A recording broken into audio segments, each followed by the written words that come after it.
Hello and welcome to episode 86 of the Gamers of the Lost podcast. I'm your host Darren Whittam, and joining me this week we have a gaming duo to rival all others. Mario and Luigi, so passé. Ratchet and Clank, that would be almost as good but not enough. Sam and Max, Marcus and Dom, Ken and Ryu, nah. So please join me in welcoming the guys that are here to banjo our kazooies. It's James Thomas and Anthony Chesson. Hello. Awesome. Hello. The last one sounded very rude. I don't think we should want to go there at all. But yes. Redacted. You're going nowhere near my kazooie, Thomas. How you doing, guys?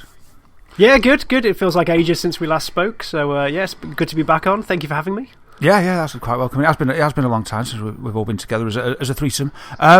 So I'll give you a few gaming duos there. It's funny because just before I started to write that, my mind went completely blank of gaming duo. So when I think I was picking an easy thing, I was like, oh yeah, I'll match Anthony and James to famous gaming duos. There's loads of them, and it's like, So have you got any? Have you got any extras? I mean, I must say I had a little bit of help with the internet for the last few, so I might have stolen some. The Wikipedia of greatest gaming duos. I could have gone for 50 then. Well, carrying on the musical bend from Banjo-Kazooie, there's ukulele, and do you remember Hurdy-Gurdy from, I think, the PlayStation 2 era? Wow. That was such a good game. I never actually played it. Sheep-based. It's regrettable I didn't play it then. Oh, my goodness. We could be Toe Jam and Earl. Yes, wow. Yeah. Wario and Luigi. Oh, yes. Wario and Waluigi, even. I never got that. It's like it worked with Wario, but then they just stuck Wah on the front of Luigi. It felt a bit of a cop-out. Yeah, it's just because Luigi didn't work. Luigi. Head over heels. Yeah. It's bizarre, because like, you know how much I love Luigi. Well, my dearest brother, he really likes Waluigi. It's I don't know what that says about him. Like, he's the evil sibling of the duo? Definitely. I don't know. I couldn't agree more. So there you go, gaming duos and a gaming trio today on the Sparks. So, Anthony, how's your week been? Yeah, not too bad. It's been a bit of a quiet one. I think last time we were podding, I did say I've been away. We were playing lots of Switch. I guess this week, I was trying to think kind of what the kind of big things for this week. One of them, that was actually quite kind of game related, but James is on the pod, so I can talk baking. Was that one of my favourite shows that is not the Bake Off, which is Cake Wars, which is a very kind of American, very in your face. But they had an episode of Cake Wars that was Halo based. Oh wow! So kind of flicking through, looking through my Sky planner, and there it was. It was Halo. So they have some really good ones. I mean, they have had Nintendo, they've had a Sony one, they've had lots of superheroes, but this was Halo. So they had a Halo, and they were making Halo cakes. And one of the judges was none other than Larry Major Nelson Herb. So I thought you were going to say John 117 for a second, but Larry's a good second. Yeah, he was there, and it was so cool. So it was just, they were very kind of really good. So there was a couple of really good cakes. Just to start off with, it's like two rounds, and the first one's a very quick round, and two of the bakers, they made flood cakes. So they had one that was like just a big piece of flood. That sounds like, completely unappetizing. Why would you make a flood cake? And this flood cake, inside it was like, I think it was like raspberry sponge. So it was all red inside as well. And then the other one kind of made it was a barrel or a box, and there was loads of little floods all over, and there were some really impressive ones. A couple of them didn't quite get it, but there were some really impressive ones. One tried to do this ginormous Master Chief, and the cake was almost falling over. But it was very cool nonetheless. I really it was a great episode. So that was Cake Wars. I think it's still currently on demand on Sky. So Sky one of my things I've got against Cake Wars is like half the American cake shows, most of their cake seems to be polystyrene and wood just to hold it up. Like, you couldn't put a knife through the whole thing and eat it. Did they carry on this? So it's actually a plywood structure with a cherry bakewell on top. Yeah, it's what can you paint with icing? Yeah. Or they get that kind of, the kind of crispy, the Rice Krispie treat. Yes. They get that and just cover it, and then there's just like a cake somewhere in that cake. Mary Berry would be having a fit if she got anywhere near that show. They'll get their just desserts, guys. Oh, God. Yes. Jeepers. So, Darren, how's your week been, sir? Moving swiftly on, yeah. My week's been alright. What I've been up to, Vive update, Dazzy's Vive support update. I sent it off. You badgered me, awesome. And I responded, you know. So it's been boxed up really nicely and packed uply. I don't know. Very packed uply. What's the word I'm looking for? Well, I'm losing my vocabulary these days. I think it's all the time I spend with a 6-year-old. Very snugly packed. Anyway, I shook the box. It was like there's not a rattle at all. Sent that away. Brilliant. Then I got in touch with Vive a few days later to just check that it was okay, because for some reason I'm not getting emails from the support department. It's very strange. Because I queried it and I said, how do I get... You know when you have a chat conversation and you can usually put your email address in and it sends you a transcript? Yes. Well, I wasn't getting that and I couldn't see anywhere to do that. So I said to the guy, how do I get a transcript? Because I kind of like to keep that to cover myself. And he said, yeah, you should just automatically get one to the email address you put at the start of the chat. And I said, I'm not getting these. And he was like, so it turned out I wasn't getting emails. Anyway, so I chased it up on chat because I'm not getting emails. And I tell you what, I think I've mentioned it before, I've read a load of horror stories about the support with Vive, to the degree that I was loath to send it in. And it was only sort of Anthony's good sense and encouragement that got me to send it in, because I was almost... I won't say that I definitely would have, but I was tempted, you know, and that's bad for a support story to sway me to the point where I was tempted just not to bother and to put up with something because I couldn't be bothered with a load of hassle. But anyway, it seems it was the right thing to do to send it in, because it was a very good experience. It was a really genuinely positive experience with the guy on chat, and it's been really good so far. I got in touch, they asked me what the problem was, said send it in, sent me a label, it's gone off, chasing it up. He was like, yeah, give me the... ticket number or serial number, whatever, and he found it and he said, yeah, it's ready to be repaired tomorrow. Excellent. And I was just really happy with that. And then I flipped over to another tab to just check something, and then I went back to the tab thinking that the conversation was over and that he would have gone away, and I saw it was like, Darren, are you still there? And I was like, oh sorry mate, yeah, I'm still here. And he was like, you're trying to get out of doing the survey, are you? I was like, no. But he said let's try and sort your email out while you're here. And so we did a bit of troubleshooting on that, and hopefully that's sorted as well. And I was just really impressed because he, on a support chat thing, I don't think I've ever had anyone go the extra mile like that before. So it was really good. And it looks like I got mine in just in time, thanks to your encouragement, Anthony, because mine was shipped on the 16th of April. I only found out that today. So I've only got it in, really, 2 weeks before my warranty's up. Wow. So maybe I'm not going to say I'm lucky to get a defect, but at least it's come within the warranty and I've got it off. So if it carries on like it's going, I've only got the utmost praise for the system as it goes at the moment. So also, yeah, I sort of had my time with Nier Automata, and that came to an end, and it was fantastic and stuff. I think that would probably be about Thursday. So I had like Friday night, and Saturday, without a super AAA amazing game to play. So just for the complete timeline, when did you send off your Vive? I sent off the Vive, oh my dear me, last Saturday. Okay. So that will be nearly a week and 3 days ago. Okay. Or so. So you sent off the Vive, you'd finished Automata, and then you were there was a bit of a void. Yeah. Okay. It wasn't. It was like an instant chasm as well. It wasn't a gradual void. It wasn't a creeping void or something. It was like all of a sudden on Saturday at around 4 p.m. It's like, oh no, I've got nothing to do. I'm bored. I hate this. What am I going to do with my life? This is ridiculous. I've got nothing. I've got no tech. I was like, oh no. And all of a sudden, so I got this itch. I got a gaming itch that I scratched with a Switch. So I went out and got myself a Switch. I backed down. I crumbled for all I said.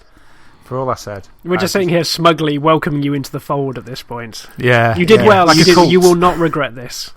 come with us, come with us. It's like, yeah, one of us. One. Yeah. I think the funniest thing that I had was the kind of the ride along text chat that I had, which was kind of part of your anguish on Saturday afternoon, and also the once you kind of, I did say, kind of run to that Switch, go get it. You know, that was the kind of the journey that you took me along, which was like, we're almost there, we're gonna get it, you know, and then you got it, and then you went quiet for a little while because I gathered you were setting it up, but all of the messages you're like, shall I get it? What's it like? And I'm like, get it. Zelda is just the best game there is at the moment. You know, you can't get better than Zelda. So it was just really funny just to kind of be part of that. It was that's how long it took me from not having a great game to sort of sink my teeth into. That's how long it took for Zelda to sort of seep in and sort of take over. And it was funny because it must have been about, I don't know, 5 o'clock-ish, say.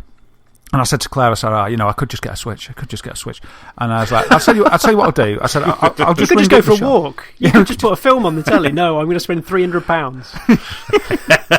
I could just get a Switch. I need a Switch. You don't want a Switch, you need a Switch. I was like, I need Zelda. I don't want Zelda, I need Zelda. I was like, right, I'll just ring up the shop because they probably haven't got any anyway.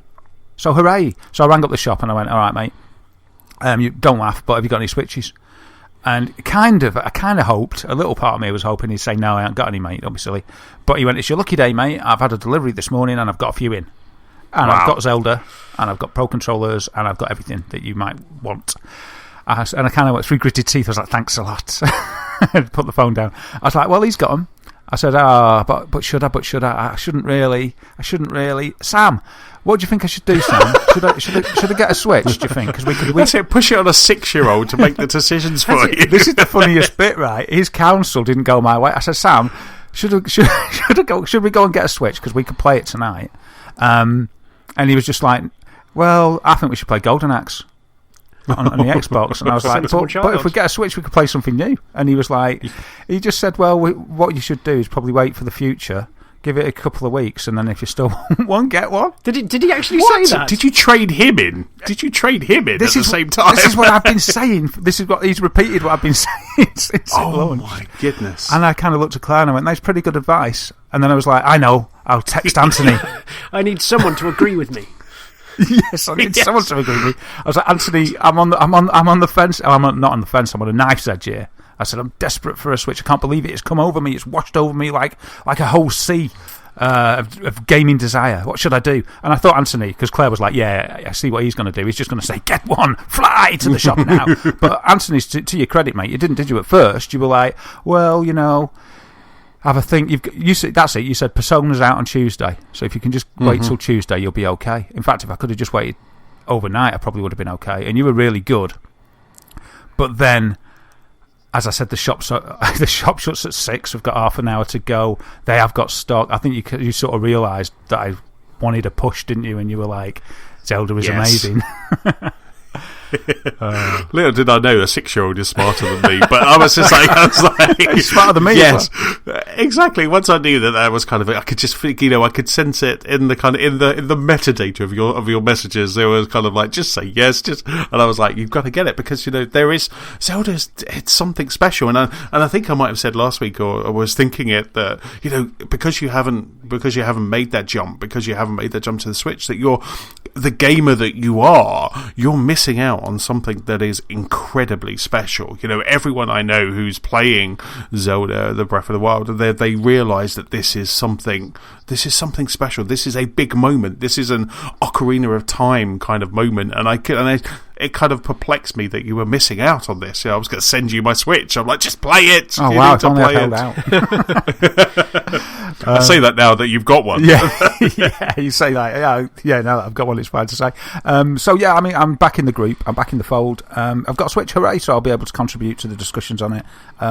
So, hooray. Yeah. Fantastic. And what do you think? What are your thoughts? First of all, I suppose we could just go through a few of the worries. Because of all the sort of scaremongering, I'm really petrified about docking it and undocking it into the dock. because I don't want to scratch the screen, but I don't want to put a screen protector on. Oh. That's the sensible thing to do, because I don't like them. I think you and I are in the same camp here. Screen protectors are the work of the devil. I think they're basically sold by third-party manufacturers, making you think that you're going to protect your phone, your TV, the portable you've got. But I've never found a good one. Like, you either get little air bubbles in it, or you get this sheen that you can just tell it's not the real thing. It just adds a layer between you and the device that I think is just not good at all. It's not as tactile, is it? No. If screen protectors were that good, why isn't everyone driving about with them all over the windscreens, protecting them from cracks, saving money from auto glass? That's probably a bit of a far out comparison. But yeah, I don't like screen protectors, but I am a bit scared. But you two have both sort of reassured me, and I've got confidence in you guys, because you've been using them now for about a month. I think it's been launched. Yeah, and you're both okay. Yeah, aren't you? Mine goes in and out reasonably regularly, because I think a lot of the time I'm just playing Switch on the sofa while Ali and I watch X-Files, and so I'll get it out and then I'll put it back into recharge and maybe play it on the telly for a bit, and then like an hour later, it's done its time. And do you, I bet you don't. I do at the moment, because I'm very reverent, because it's very new to me. I don't know if that's worn off for you two guys. For me, it's a very reverent dock and undock. It's a two-handed job, sort of in the middle, and sort of loosen it a little bit, and then two hands raise it up very carefully. Or you two both with one hand and just whip it out from the side? It's getting to a one-handed point. Is it? Yeah, but it's still straight up. I think anyone who is a child of the cartridge era, where you had to pull your cartridge straight up so you don't snap the board inside them, it's they're tough. But if you bend them at the wrong angle, that could spell disaster. So I'm at least sensible and lift it straight up.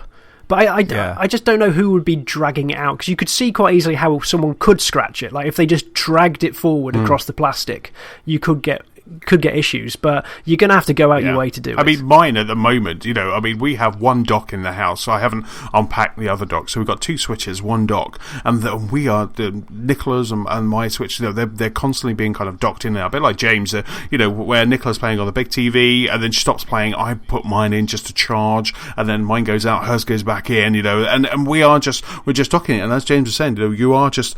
I'm one-handed, because it's actually behind the spare TV in the movie room, so I'm holding... Oh, you sort of reaching around in the dark? So I'm pulling... I'm pulling the TV forward. It's like the Batcave. It's awesome. So I pull the little TV slightly forward. This would be automated, Anthony. You need a red button. You press the red button, the TV comes forward, like a book cabinet opens up, and there it is. Exactly. So I'm pulling it, and then I just pick it up, and I've got enough space before the first shelf to do that, and it's perfect. It just works perfect. I'm putting it in. There's only one way to put that in. I'm straight down. As James was saying, you are straight down. You don't put it in an angle. It's natural. Those people that have scratched it must have gone out their way to scratch it.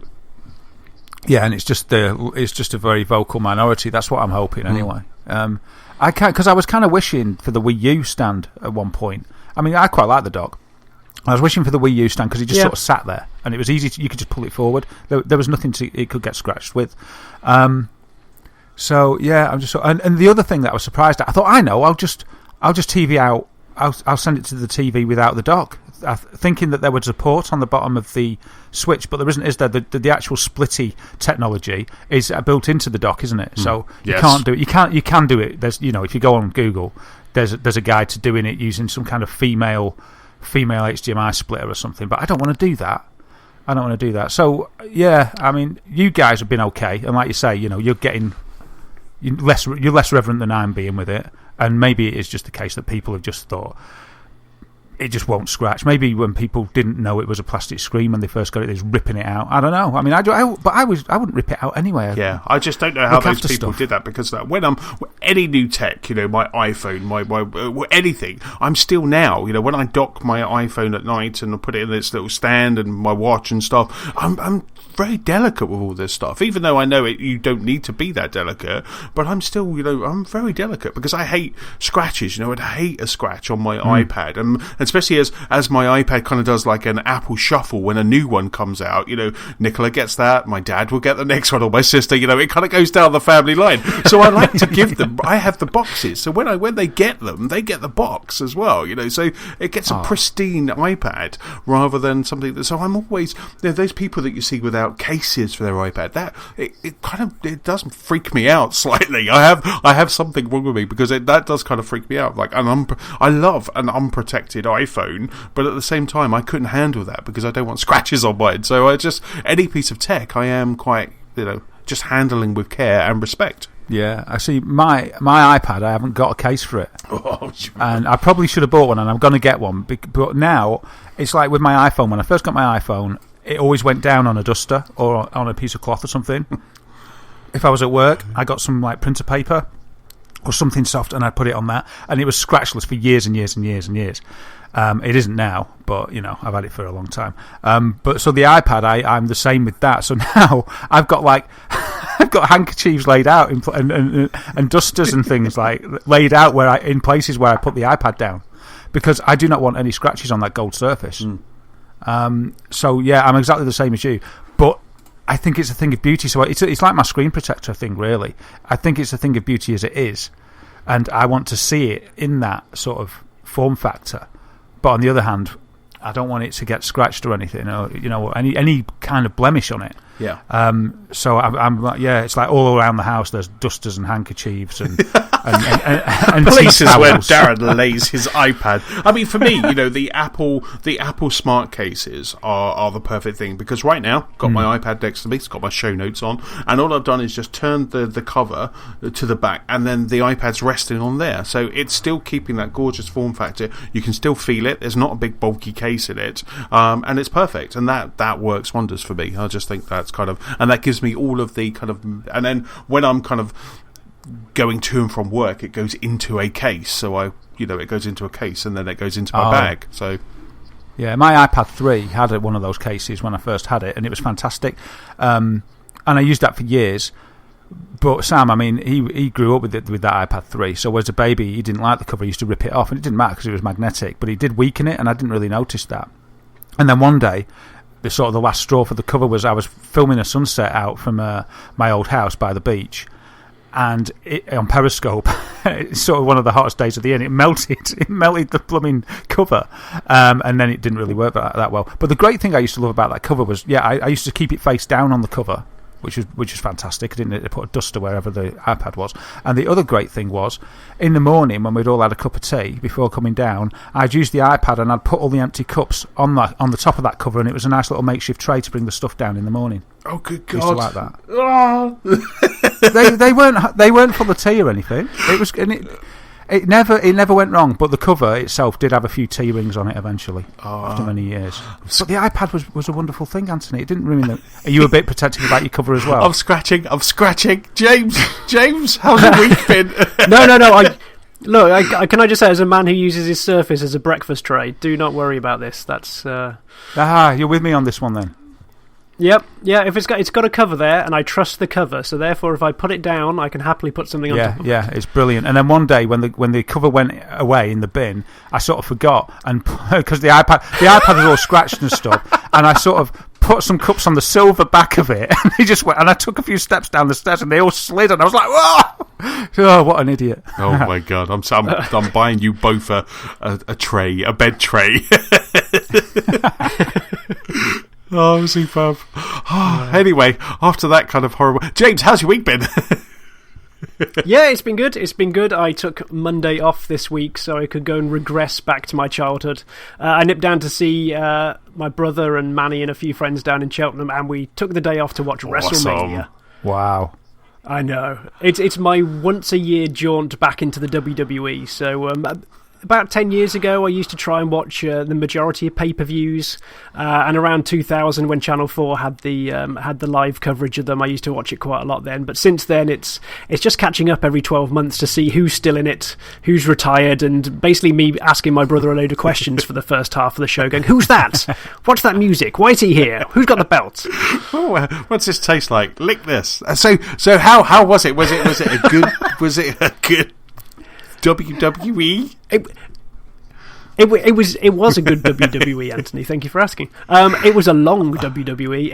It was about 5.5 hours long because like WrestleMania that's their absolute top tier pay-per-view. So they put everything behind it. So they hired out like an 85,000 capacity stadium in Orlando that had a roller coaster going around the outside of it, and it was sold out. So it's the big one for them. It was okay, yeah. Like most matches were good. I think the hopefully the wrestler that we've all heard of is the Undertaker. He sadly retired at the end of this WrestleMania, so there was a lot of pondering shots as he looked around the ring for the last time and walked up the runway for the last time, and just sentimental looks and lots of slow pacing around to really ram home the moment that was the end of an era for this wrestler. Which was good because I think he's been wrestling since I was a kid, but he's got old. He's in his 50s now, and he cannot perform like he used to. So like the actual match he was in was the worst one of the entire night, which was such a shame for like his send off. But it was pondering and slow, whereas other matches earlier in the evening they'd been really nice and technical or fast, or it involved ladders, and everything was a bit of a hight. This one, it just ended on a bit of a damp squib. And where did they position the fight? Was it the finale, or was it sort of in the middle, or? Oh yeah, this was to end off the entire pay-per-view, so it was the final one of the evening. But hey, it's the journey, not the destination. So the rest of it was good. And filled me up for another 12 months. Wow, and the rest of his career, when you talk about journeys and destinations, he's been doing it for ages, hasn't he? Like you say, so he's had a full career. They're going to replace him with Mickey Rourke, aren't they? It can't be any worse right now. Superb. But I guess, the big question is, did you see the giant bomb guys in the audience? Oh, yes, yeah. So Dan Reichert from Giant Bomb it's basically now a tradition to try and find him in the audience, because he always gets the best seats. He pays a ridiculous amount of money to be on like the TV side, so you can see him in the audience with his sign. But it was a really easy game this year, because we usually have the stopwatch out, and whoever guesses close, gets a free biscuit or something like that. But during the national anthem, his face was just over the singer's shoulder, so it wasn't even a game this year. It was just there. That's awesome. So, but he did spoil a very touching moment, because I like to compare wrestling to like Hollyoaks. It's Hollyoaks with hitting, because there's some really cheesy storylines that go on in there. And halfway through the event as a whole, one of the wrestlers proposed to his girlfriend, and there was this really faux emotional moment. Actually, no, I think they are actually going out. So I think it is actually, they might have actually properly got engaged there. I'm not quite sure. But yeah, during this emotional moment, again, Dan's little face crept onto television. Not only that, he then produced one of the big cardboard signs that you often see at wrestling events, and it was about Waluigi. So during this touching moment, we were just creasing ourselves and see like Mr. Eyeballs just appear in the background. Superb. Oh, that's just so cool. What was it about Waluigi? Was it like, kind of just down on Waluigi? Was it kind of remove him? Oh no, So last year, or the year before, I forget which one, Dan actually petitioned via a sign at WrestleMania for a Waluigi amiibo. So this is his basic platform to get Waluigi some coverage, some focus from the mass media. That is just awesome. So, yeah. Long overdue. Yes. Oh. Yeah. So we broke it up with a bit of a barbecue and some Switch playing as well. But it was a good day. Fantastic. Good day. It sounds like great fun. Yes, and only another 12 months to wait till the next one. Yes, indeed. So, Daz, what have you been playing this week? I guess we kind of know one of the games you've been playing this week, but what have you been playing this week? Yeah, I've been playing The Legend of Zelda: Breath of the Wild. Oh, to give it its full title. Yeah, I think it deserves a full title, because I'm blown away by it. Yeah, it's amazing, and I think I've sort of tried to convey it to you, Anthony, that it obviously hasn't got the graphics of Horizon Zero Dawn. It's not 4K and HDR and all these bells and whistles that we kind of have got used to, and to a degree may even expect on sort of a PS4 Pro title, and you might expect HDR on an Xbox One S. But this hasn't got any of that. But it's still very beautiful. In fact, it's not. Yeah, it's absolutely beautiful in its own right. I know you guys, you've talked about it already, so I won't go too much into it. But for me, I think I sat down with it and set up the Switch, And it's strange because, say with Horizon, it took me a few hours before I sort of decided, wow. At first I was kind of a bit tentative, thinking, am I going to like this? I mean, I was blown away by the intro and stuff, but when I was actually moving her around, I was thinking, oh my God, I just had a little bit of doubt. And then a few hours in, I was like, wow. But this game, I think it must have been about 10 to 15 minutes. I don't know what it is. Maybe it's just the way that it just kind of starts, and there isn't really. It sort of just starts, and you're in control straight away, which other games have done. But something about it, it's like the combination, the sum of its parts all together, the world that you. And this is very hard to explain as well, but I kind of had an appreciation for a lot of things within a very short amount of time when I was playing it. And I turned to Claire and I said, wow, babe, this is something special. This is amazing. I said, sometimes you get a feeling when something is special, and I've got it with this. I said, I can't put my finger on it like I'm trying to for you guys, but it's difficult to say. But it's like X Factor, if you like. I was like, this is something special. I'm loving it. And Claire went off to Bath Sam. And I climbed up on top. I saw a ladder, and I explored the Temple of Time because that was just nearby. Climbed up onto the roof, and I was wandering around and just looking around. And I was just like, wow. And I felt just so happy just meandering around. Straight away. I just didn't care about, following the main quest or anything. Or I was just happy. Yeah.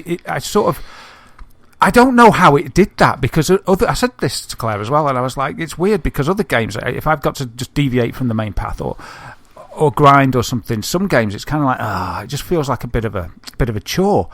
Whereas I feel, and it hasn't worn off, these were sort of impressions very quickly, but they haven't worn off, and this is the thing that I think makes it so wonderful. I had a feeling that they wouldn't wear off as well. I said, it's delightful.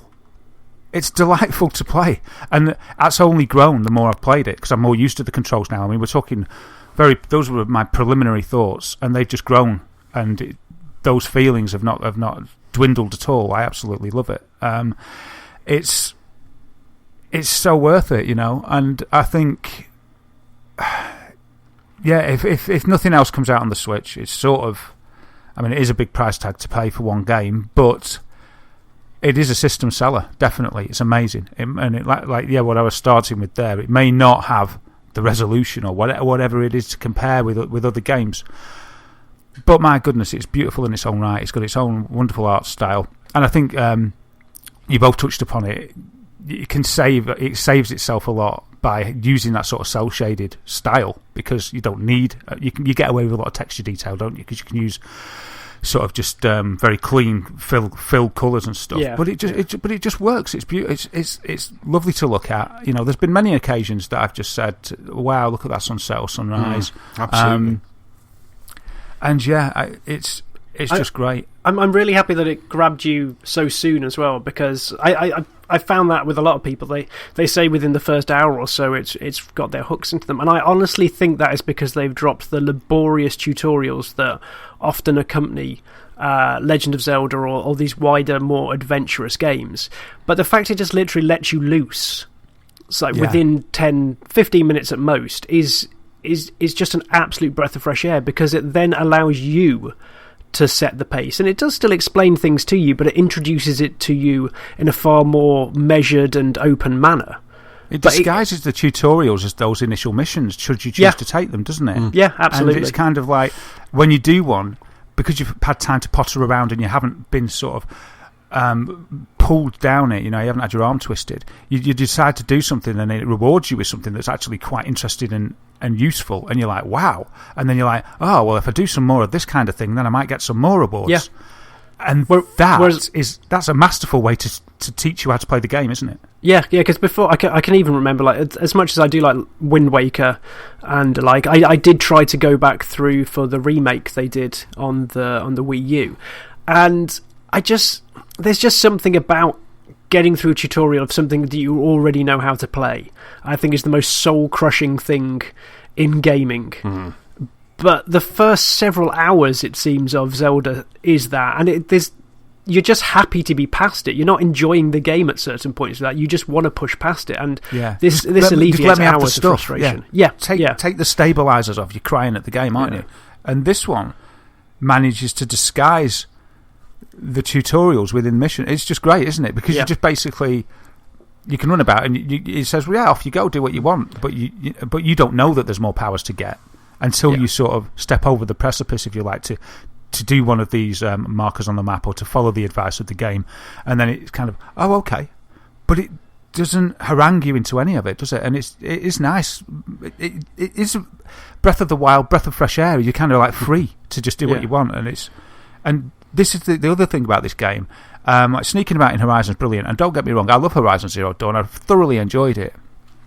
Jaw dropped through the whole lot of it. And so many moments, wow, this is beautiful. And a great game, tight combat and everything. But there's something about this game. I didn't, in Horizon, I never really felt a joy of discovery like I do in Zelda. I'd go around and pick up some herbs and things and sticks and stuff, and that was all right. And I'd go into I love the sort of the transition from biome to biome. I thought that was done really. I love that game. Don't get me wrong, but there's something about Zelda that it feels like it's just a joy to amble around and discover stuff more than I felt in. I can't remember the last time. So have you got off the initial plateau at all? Yeah. Yeah. I've got off the plateau, paraglided down, and I've done a few things. Actually, just before the pod tonight, this morning I ended up trying a shrine out that was a modest test of power. A modest test of power. Mm-hmm. And then the next one I found was called a major test of power. And I just finished it before I came on the pod. When you finished it or laying dead as a crumpled heap in front of a mega boss? After 30 times, I defeated him. What? It was quite exciting because it took everything I had. Yeah. Right, I mean, and I'm not really that powerful, I don't think. But basically, I had one or two powerful weapons, and they went, and I was going down my clubs, and I ended up whacking him with my what was it? I ended up whacking him with my woodcutter's axe. Wow. He was taking like 2 a time, and he was down to 200, and he was doing his like mega attack on me. And then I was like running round him to dodge the attack, and I was like hitting him. I was like, "This will take all day," and I was like, "I'll just give up." And Sam was like, "No, you can't give up." And I was like, "Well, what can I do?" And I had some arrows, and I used the arrows and I shot him in his eye, and that seemed to take more than 2 off by quite a bit. And I managed to defeat him just before podding it. There was a cheer in the Whittam household. It was like, "Yay!" I can remember wandering into something similar, and it's like there is a tremendous sense of satisfaction, I think, when you find one of those, because you do use all your potions and all your weapons and all your arrows on it. So it feels like a true test, as the shrine says. But then there's a tremendous sense of achievement when you come back like many dozens of hours later, and you literally just like roll up your sleeves, pull out the biggest sword you have, and then just knock the fool for 6. It's like major pa. It's like it's a true test of like how far you and your equipment have come at that point. Absolutely. So if you go back into a shrine, can you fight him again? Yeah. No.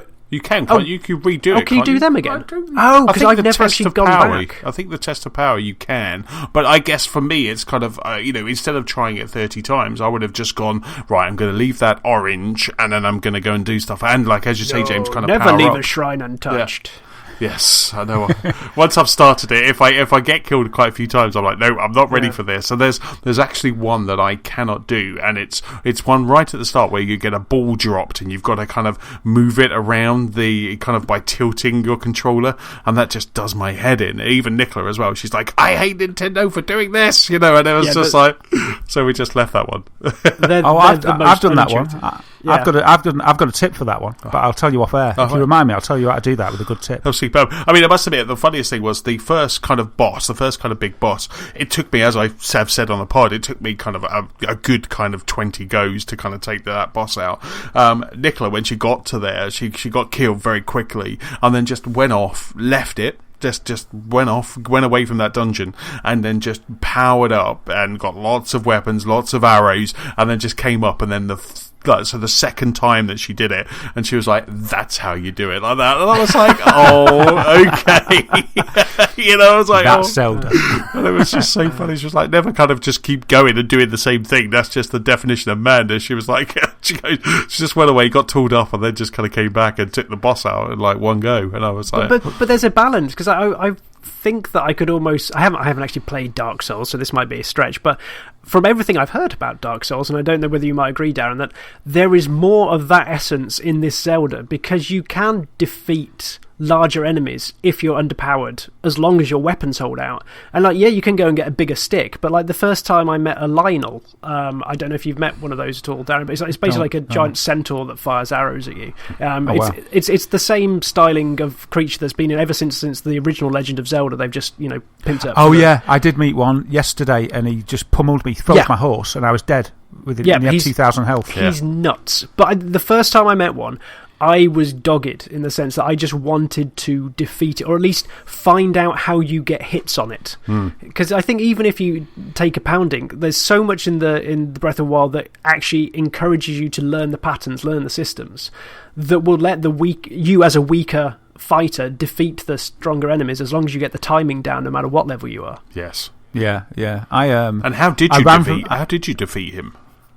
It meant a lot of dodging, because when you dodge correctly, you can have the flurry attacks. Right. So it's dodge to the side at the right time, then he'll go into slow-mo, so then you can get off a hurl of blows on him. Right. And then time up again, and an awful lot of health potions. See, this is where you get your Bayonetta influences thrown in there as well. Yeah. Yeah, no, it's really cool. See, I think of it... I ran from the centaur because I just was like, whoa, that's bad. And the reason I was near him was I was getting my horse back because I'd left him up there and gone away. And I realised that I whistled and I couldn't get him, so I had to sort of plod and get him. Sam. Sam was sitting next to me, and I said, "What should we call the horse?" And he said, "Sam." So I said, "All right." What did you guys name your horses? Well, I did the same. I turned to Ali, who was sat next to me, and said, "What shall I name my horse?" And she said, "Dapplebutt." I like that. That would suit my horse as well. Mine's called Anthony. Mine's called Mr. Poop. Is he? You could have given me 3 million guesses, and I would never would have got that. Sam has a better horse naming system than you, Anthony, right now. And he's got good advice for holding off on impulse buys as well. But yeah, I sort of feel that if you go to a shrine, I sort of feel I was good enough to get here, so I'm good enough to do it. Yeah. And when I was getting defeated by the boss, I think, Anthony, it's fair enough to go and stock up, because I nearly did. I said, again, I asked my counsellor, Sam, shall I go and buy some arrows and come back? He was like, no, Daddy, you can do it. But I sort of think, Sam's advice aside, and my own advice for once, is kind of like, I knew I was getting killed, but I thought, this is great combat practice. I'm going to take this with me over the field for the rest of the game. If I can defeat this guy, then when I come up against people out in the open world, I'll be more confident, And I was trying to get that dodge really precise to get the flurry attacks, the sort of the Witcher time trigger, the Witch time, not Witcher time, the Witch time trigger. But I'm still having trouble with that. It's hard for me to predict just the right moment. I seem to dodge a bit too early and then get spiked or something. So I'm still working on that, because I want to be a master of that dodge. Nier Automata as well has that feature in there as well, and that's really cool. So yeah, the games at the moment are so amazing, aren't they? But yeah, I'm loving Zelda. I'm also playing a bit of that's the only game I bought, but I've been playing Snipperclips demo. I really like that. I think I'm going to probably end up getting Snipperclips. It's a great game, and the demo's out there, so anyone who's interested will probably play the demo, because it's one of the only demos on the UK store. And I created a Japanese account to see what was available there, and I've been playing the demo for Puyo Puyo Tetris, which is great fun. It's Tetris, it's just nice. Tetris. But it's really good fun. You can play 2-player on the demo by splitting up your Joy-Cons, and it's just really good. The demo is a whole game, so you get a whole versus game that you can play. So in essence, you can play that forever. It's got a little bit of difference in that you can choose. Now, obviously, I can't read Japanese, so it's probably got lots of different things in it. But the ones that I've worked out are that you don't have to pick the Tetris blocks.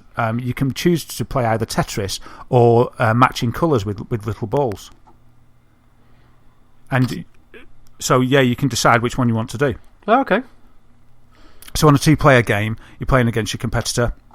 Each of you has the choice. You could both play just normal Tetris. You could both play matching the coloured balls, or you could one can play one and one can play the other. Whichever, if you like matching the coloured balls better, You can just do it that way. I don't know what that's called. I don't know if that's got a name, but you can play that, and it's really good fun. And 2-player works really well, and that's cool. But that isn't available on the UK store yet. So I just created a Japanese account, which I just used. I just used a different email address on NintendoAccounts.com, accounts.nintendo.com, I think it is, or .co.uk or whatever, and then just picked Japanese as the region and just did it, and then you got access there, so that was okay. And this morning, did you get the news that the Just Dance 2017 demo had arrived on the Switch store? No, I can't say I was waiting for it, but well, as soon as I got the news, I downloaded it straight away. And I've had a go, and it's okay. There you go. There's a review. It's all right. I think the £49.99 price tag is a little steep. Wow. Yeah.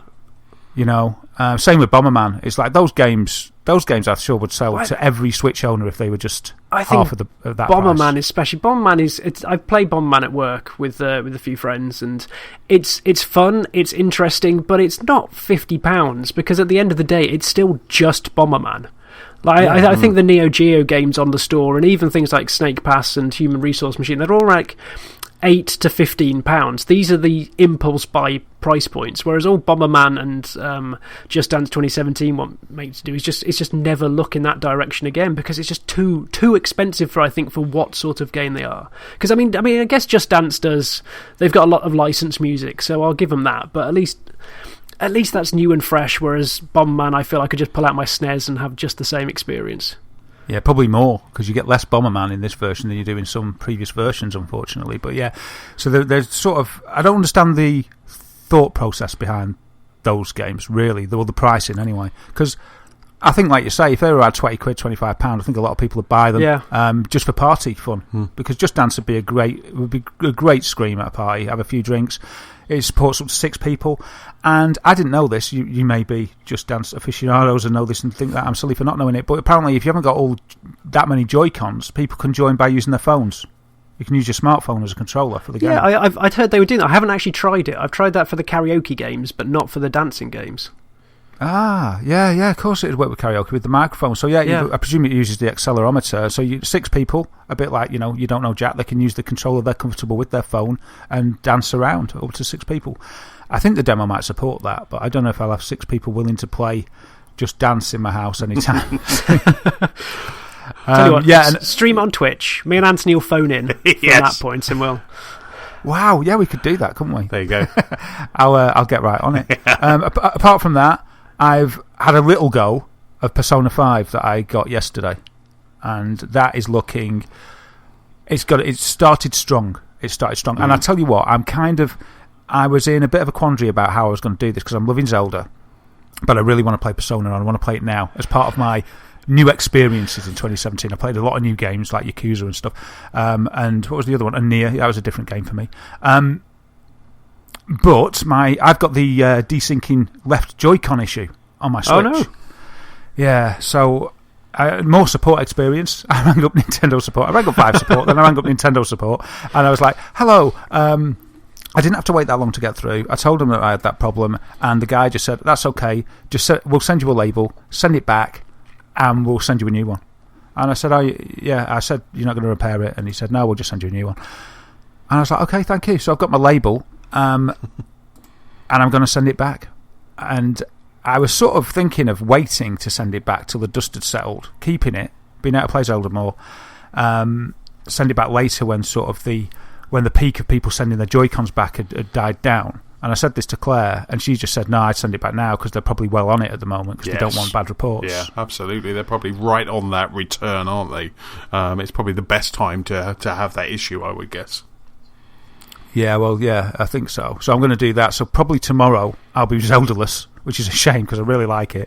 And I was talking to you about Zelda yesterday, Anthony, and it was hard to put Persona on because I decided I was going to put Persona on. And you asked me how Zelda was. You said, "I can't wait. Tell me about Zelda." And we were talking about it.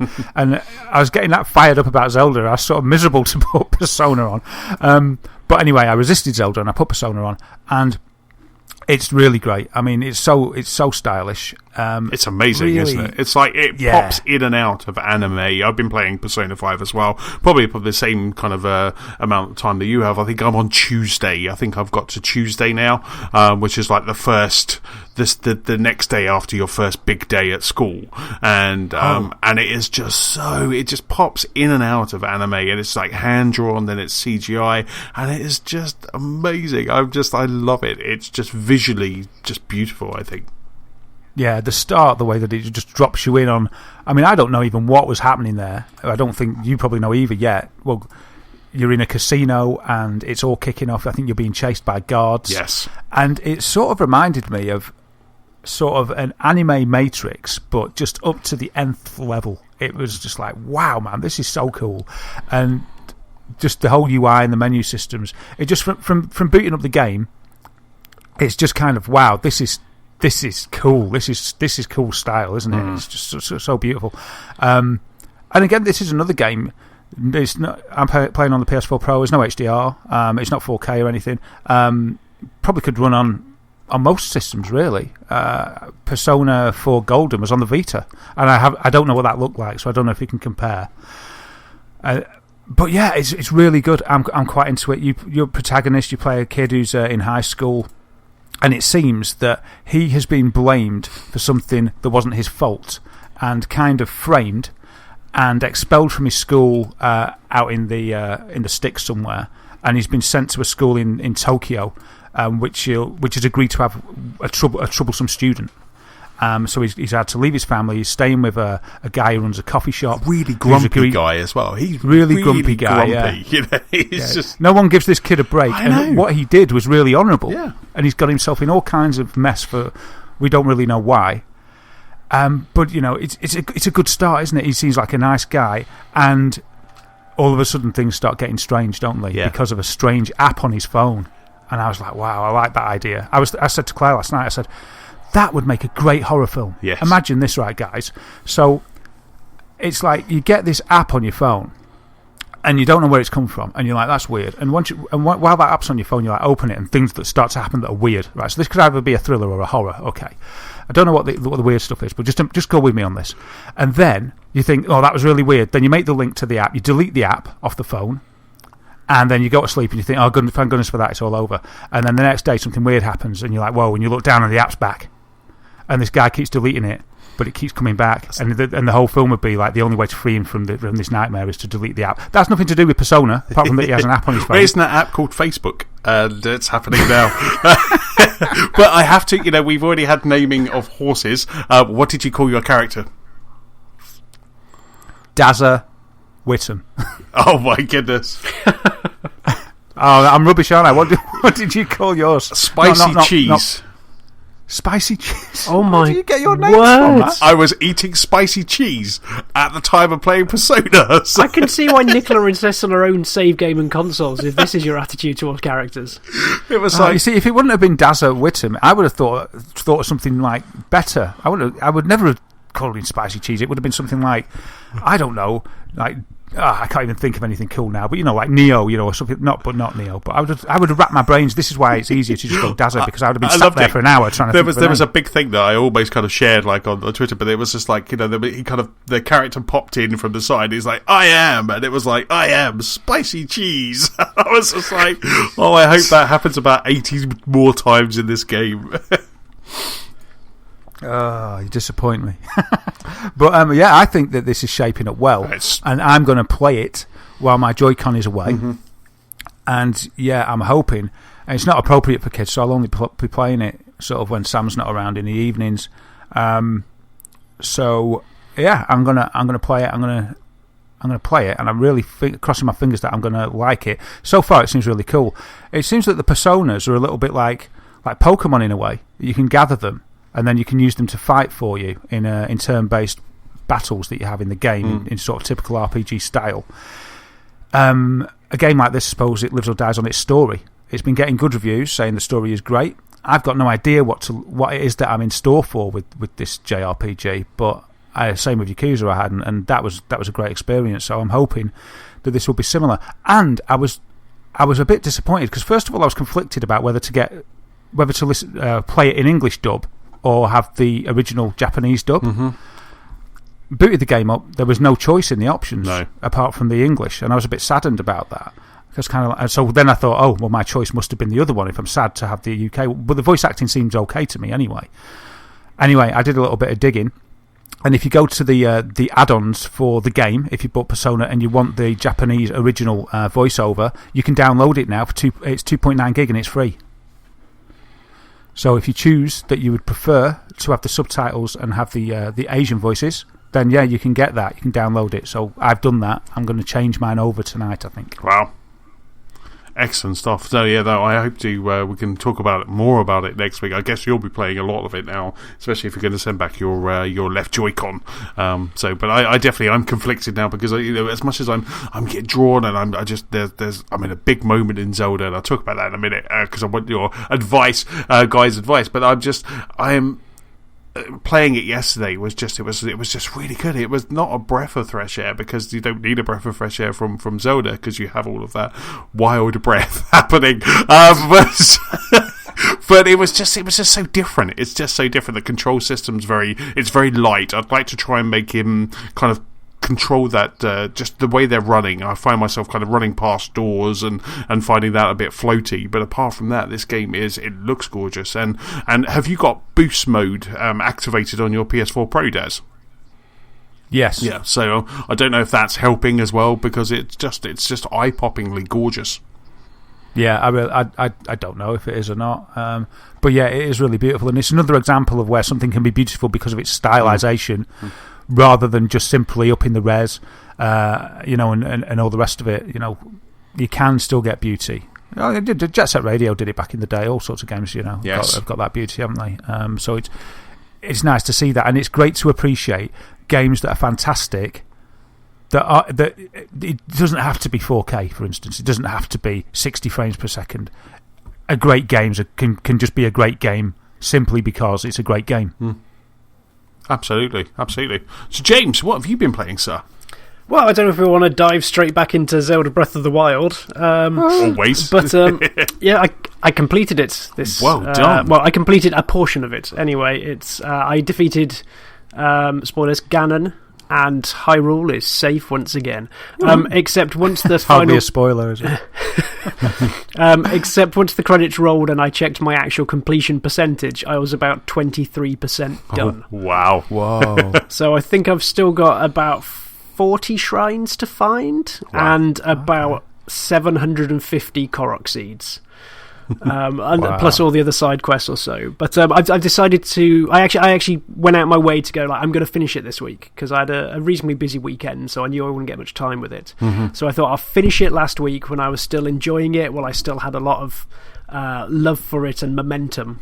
So rather than drip feed it out and me never actually finish it, because that is the first 3D Zelda I have actually completed. So, wow. Because I was going to ask you, I was going to say, haven't you rushed this? Didn't you want to savour it? You say rush that? I've put nearly 80 hours into it. Okay, maybe not rushed. Yeah. I mean, that's my question. That's my question to you guys. Is that I'm just about to do that big battle, so I'm attacking the castle, which I think the castle in itself is quite a big bit of a game anyway, because it's already kind of a little bit taxing to kind of get to where I need to go. But I haven't unlocked all of the map yet. So do you think I should, before I do that, should I go back and unlock all of that map, maybe kind of activate all of those towers before I do that last big push? I would say do this. This is going to sound really, dismissive of it. I'd say do what you want, because I took it. I set myself different quests throughout it all. Like the first time, if I say Maracas Man, hopefully everyone who has played Zelda to a certain level will know who I mean. Yeah. I made it my mission to find Maracas Man, and then when he wandered off, I made it my mission to find him again. So I went around the entire map, unlocking towers and searching for him. And then I found him. Cool, that's cool. So then I set myself, I want to find all the shrines in this area. So I think it's almost how you're feeling at the time, because I've now got to a point where I'm just going to put it down for a bit. I'm going to switch over to things like a couple of other games I'm going to talk about later. I want to move on to something else, and I can come back during the summer, or I can come back when I've got just want to have a look for shrines or so, because there's still so much in there I haven't found. Because during WrestleMania, when I was talking to friends down there, they've done stuff that I didn't even know was in the game. Yeah. Let alone I just didn't know where it was. So I've got a whole new tick list of stuff that I want to find, which is superb because it gives me those goals when I want to go back. But I would say don't stretch it out beyond what you want to do, because the worst thing you can do is make it outstay its welcome, because it's such a wonderful game. Everyone should play it to a point where they feel happy completing it. That's a good point. I just seeing those kind of empty areas on my map it doesn't sit well with me, and so what I'm thinking about doing is going back, opening all of the map up, and really kind of tooling myself up with all of the different elixirs, some really nice weapons, lots of food, lots of cooked stuff, lots of hearts, and then go back and then kind of give it one last push. And I've got how many hearts and shrines have you got? Because it's a really saying how long anyone's played it for is really tough. But like, how many shrines and hearts? That's usually a good indication of. I've got 14 hearts because I've just done something. You've done the thing with the thing to get the thing. Absolutely, and then and that was just thank you. That was such a moment, and that was my meta game, which was to get the thing so I could get the thing, and that was amazing. And it's really funny because you can just imagine lots of people going, "I know exactly what he's talking about." Yeah, and so I did that, and so I have 14 hearts. I have quite a lot of stamina as well. I have like a 2 stamina wheel, so I've got that, and so I feel like I have enough there, and especially with some of the potions I've got, it gives me lots of yellow hearts, like 2 rows of yellow hearts and things like that. So I think I've got enough, but I think I need a bit more weapons, a lot more arrows, to then just kind of go in and really kind of take on that castle. That's good, because in some ways I don't know if I overtooled, but I didn't. I just didn't think the last boss was as terrifying as it could have been, and I think that speaks volumes about how well this game is laid out. Yes, because I think it means that if I went in, I could have done it with less shrines, and it would have been a challenge. I mean, it was a challenge, but I was just sufficiently pimped for everything that I've done. And I think I think like you said earlier, Darren, like you want to learn how to dodge. Like the skill set this game set me up with during those 80 hours. Made the last boss enjoyable, challenging, but not. It didn't grind for me, and I really like that. Yeah, you walked in there a confident warrior. Yes, you were completely at home and at one with yourself and the skill set of the game. Yeah, and it sounds like you performed admirably. So you walked in there not thinking, "Oh crikey," but you were like, "Let's do this." Let's do this. And you were the master. Yeah, you were the master of the system of your control pad, and that's brilliant. That's sort of true to the tale it's telling. Yeah, because they're all saying, "Don't go in there right away because you'll just get slaughtered." And Link goes on adventures and he trains over, let's say the 80 hours came into like a few months or years of training and learning his craft, and then in he walks hardened. To the final battle in control and confidence. I mean, I did similar to when I was trying to get to Death Mountain, because that's the big volcano that you see when you're looking at the map, and I was going anywhere near it and just bursting into flames. I'm like, nope, gotta come out of it. Hilarious, to be honest. Yeah, you kind of walk in, go poof, and you're like, oh, and then you just kind of walk back out again on fire, and so there was that where I was just constantly just trying things, and then something happened, and I hate talking in such vague, we should just have a huge spoiler cast one day, but then I kind of found something, and then I was like, that, and then it all just, and then it became easy, and then I enjoyed my favourite bit of that game so far, and if you look at my Twitter feed, you would see how happy I was, so and that was, that I just thought was amazing, and that's kind of the feeling I've got when I'm going into the castle, but I have to say that the Guardians around the castle, both flying and the ones that are just the actual kind of proper guardians, they are a little bit taxing at the moment for I'm just taking a long time or depleting my arrows taking them out. So I've figured out what I need to do, and I think I might just get tooled up. But like you say, James, I guess there's a fine line, isn't there? Yeah, but I didn't. I actually enjoyed the fact that the last boss was an enjoyable challenge rather than a grind, because I actually hate games that have a certain difficulty level and then give you a massive spike for the boss. And I think Zelda it just played in, as you say, Dan, this played into the narrative I was creating. Because I think if I'd have come out of that after like a 3-hour boss battle, and I was I think if I'd have come out exhausted with it, it would have spoiled the whole experience. You know, as much as I said WrestleMania was the journey, not the destination. But you can't help but I have been soured before on end boss battles that try to make a fanfare of the end, but actually just derail because they've moved so far away from the mechanics that actually made the game successful in the first place. Yeah, when it just gets to the point of verging on completely unfair. You want a boss that sticks to the rules of the game, really, but is sort of the best at the game. You know, so you're up against the best, aren't you? You know what I mean? Yeah. And when it flies past that into the realms of unfairness, especially when bosses have loads of minions that they summon that can attack you at the same time and things like that, I don't really love them in boss fights either. It can sour it. So I agree with you. It's funny when Anthony asked that question, and I think I totally agree with you, James, which is weird because I had a different, not really different, but I sort of think. And this is from a perspective of somebody that's only just started playing it, you have to remember. But my advice would have been, Zelda's the best game on the Switch, so I'd want to elongate it as long as possible. And because for me, I don't know if you've heard me say this before, but for me, once I've finished the final mission now, I'm unlikely to do anything else in it. Even though I could stop just before, this is really weird, but if I just stopped before the final mission and went and potted around, I'd be quite happy because I haven't finished the main game. Once I finish the main game, I don't know, maybe Zelda would be different. But I was thinking of kind of trying to string it along as long as possible. Not till its equivalent comes out, because that's a bit high standard to wait for, but till, the next big one comes out, but whatever that may be. Because that's the reason I got my Switch, that's the go-to game.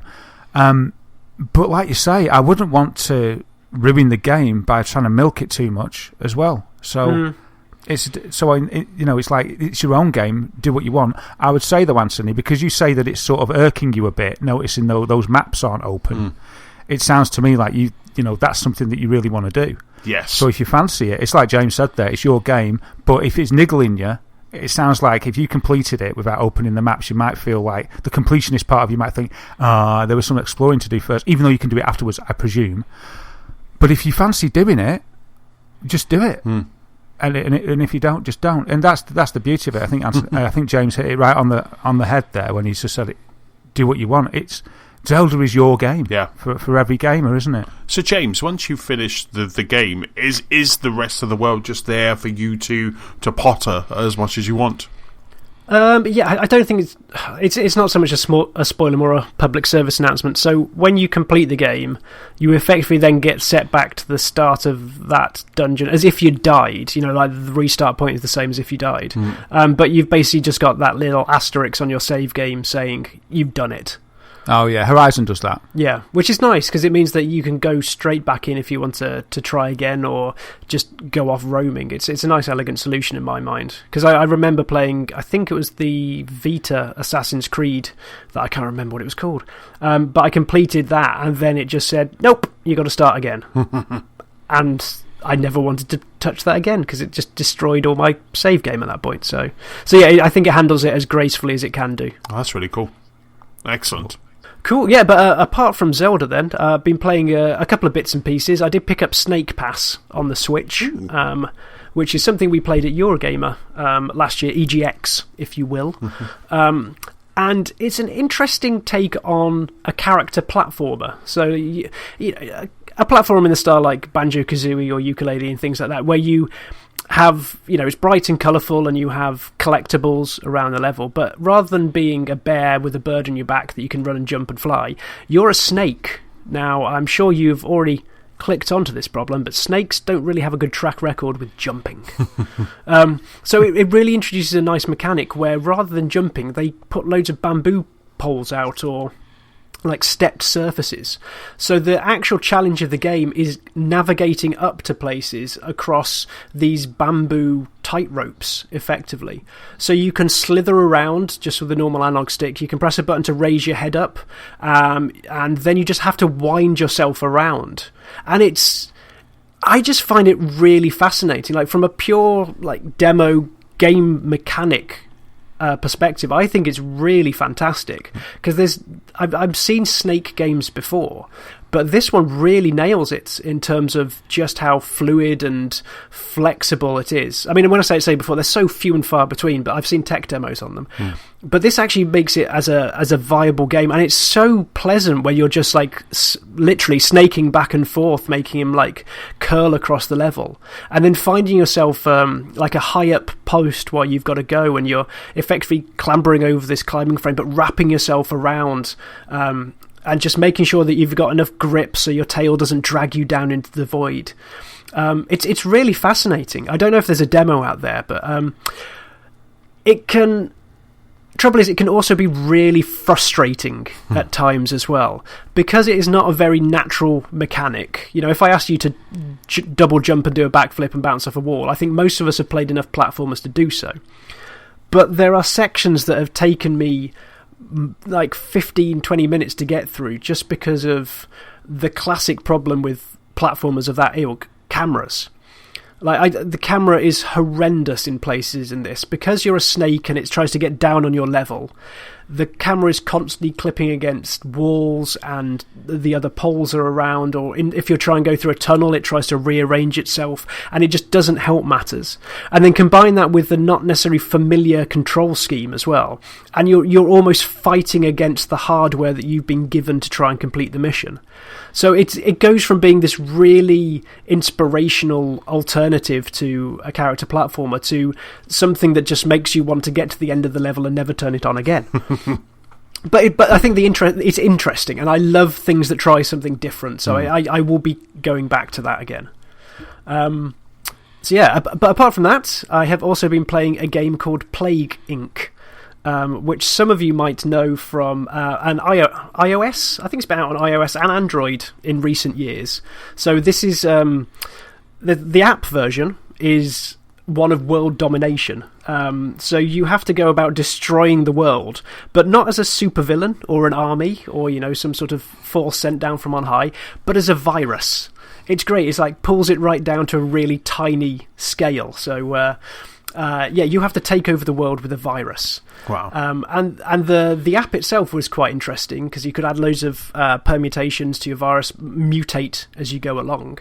And what the developers have done is actually distill that down into a board game, which we kindly got sent a couple of weeks ago, and I've been giving the once over.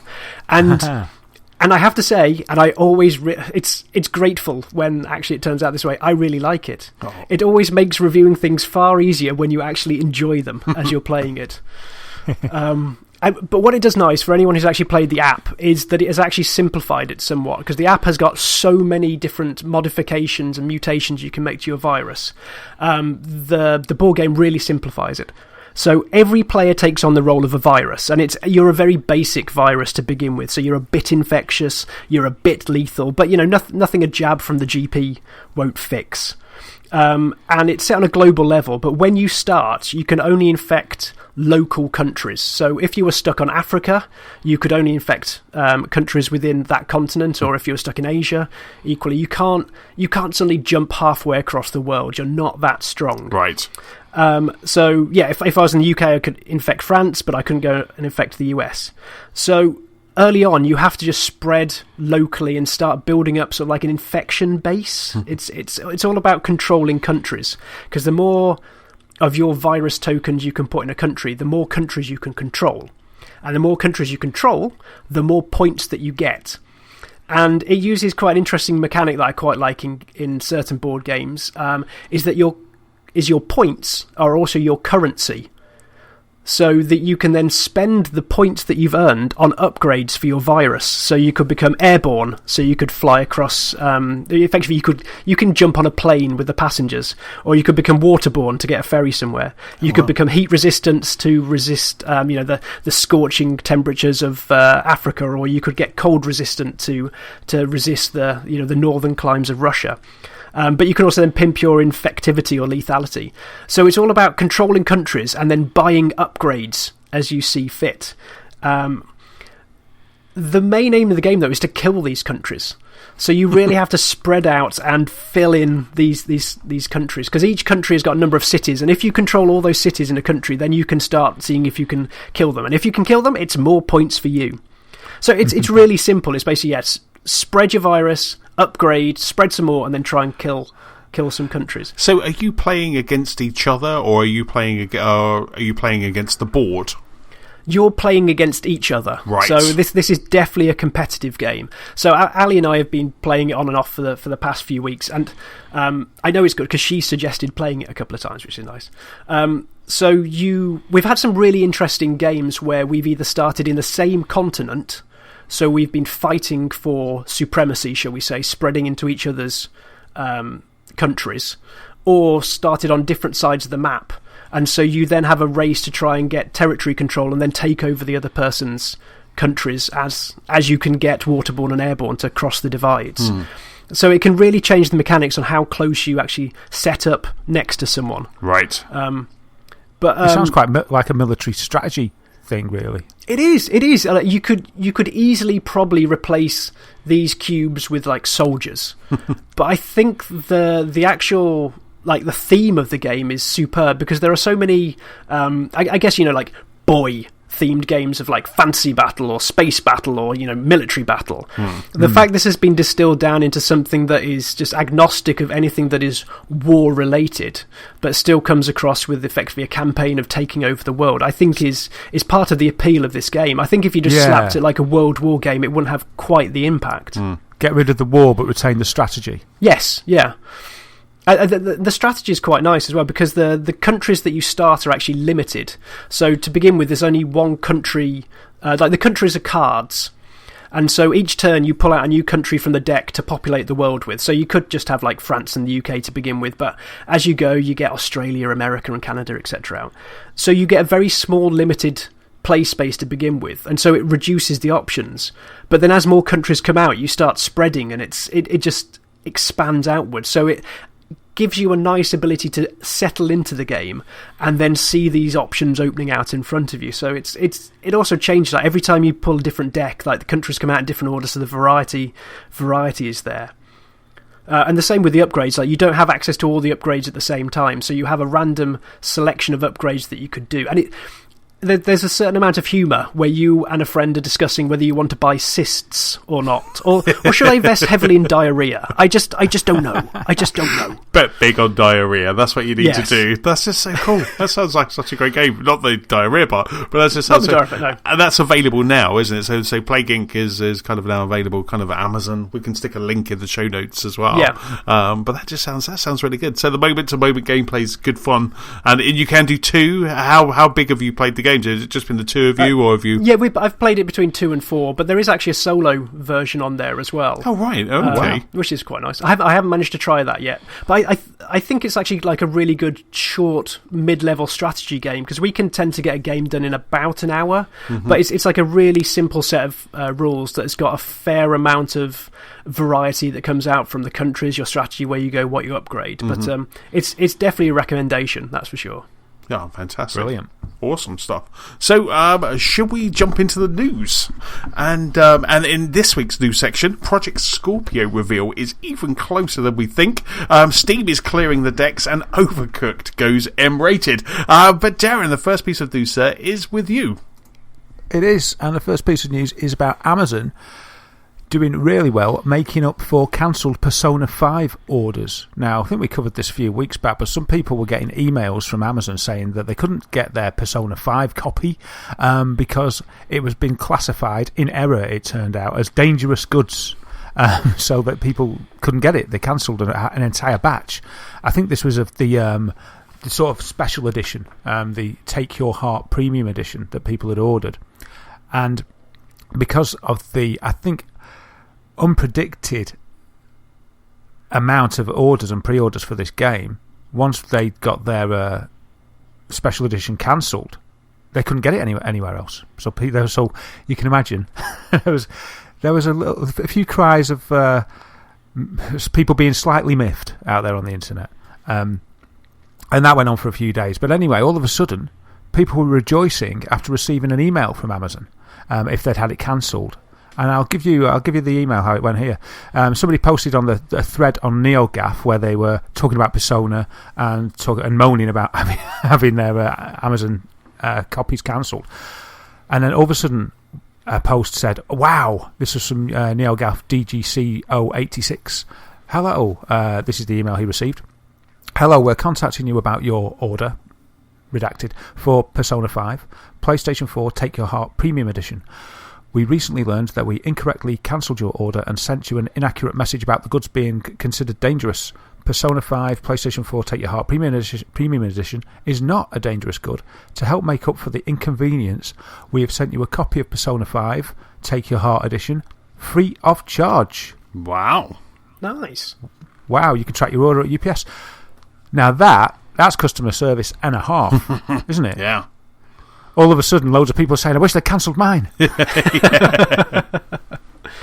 I just think that's really nice. It wasn't just this one guy. There's like along the thread, you get more and more people saying, "Oh, brilliant! I've had this as well." Some people, I think one guy, he said that he pre-ordered 2 copies, one for him and one for a friend, getting 2 copies for free.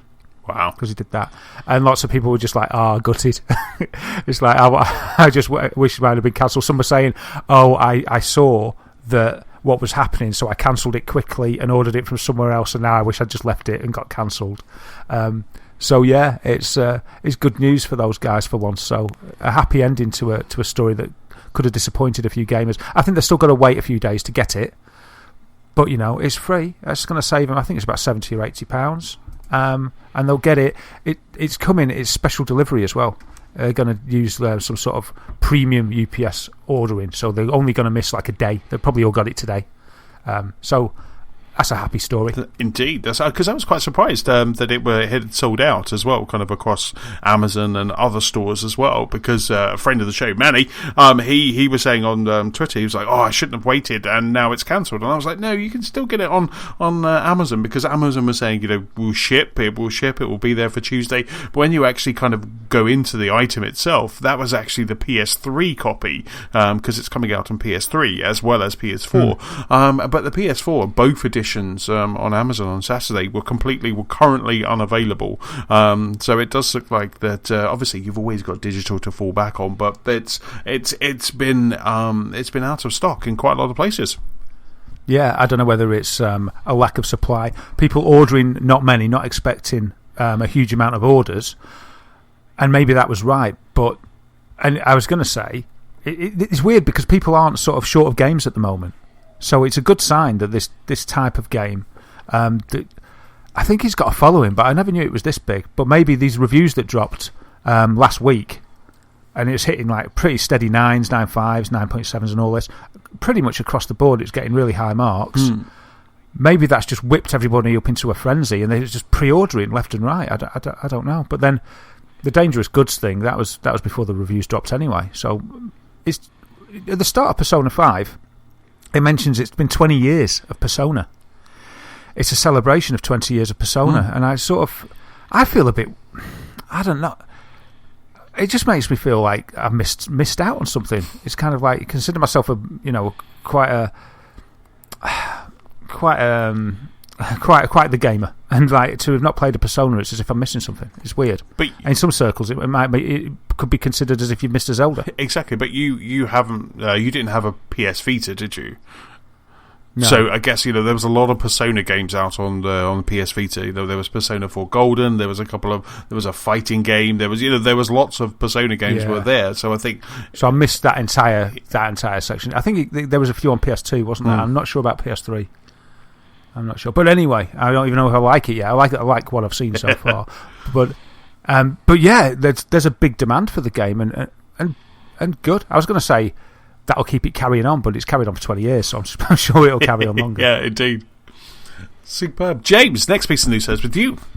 Yeah, not quite so happy, but still involving companies. Unfortunately, struggling peripheral manufacturer Mad Catz has gone under. They have filed for bankruptcy this weekend. So Mad Catz, people might know them for the peripherals they've been making. So they've been making joysticks and extra controllers for so many years. I can't actually remember the first time I saw one, but they seem to have been around as part of the industry for decades. But sadly, they seem to have gone under because they bet the house, it seems, on Rock Band 4, and as global sales didn't really deliver on that. They seem to have borne the brunt of excess stock, and also what they did not making too much money for them anyway. Because I think about a year ago they tried to cut about a third of their staff to try and save a few pennies, but it didn't seem to have worked, as they posted a loss last summer, and they have recorded PricewaterhouseCoopers to administer the liquidation. It's a bit of a shame, because as I've said, I think Mad Catz just seem to have been side with the industry for years and years and years. They seem to be, along with a couple of other companies, just known for the peripherals they produce for, if you need a reasonable controller to go with a new console, it's like Mad Catz seem to be a fair place to go, but no longer.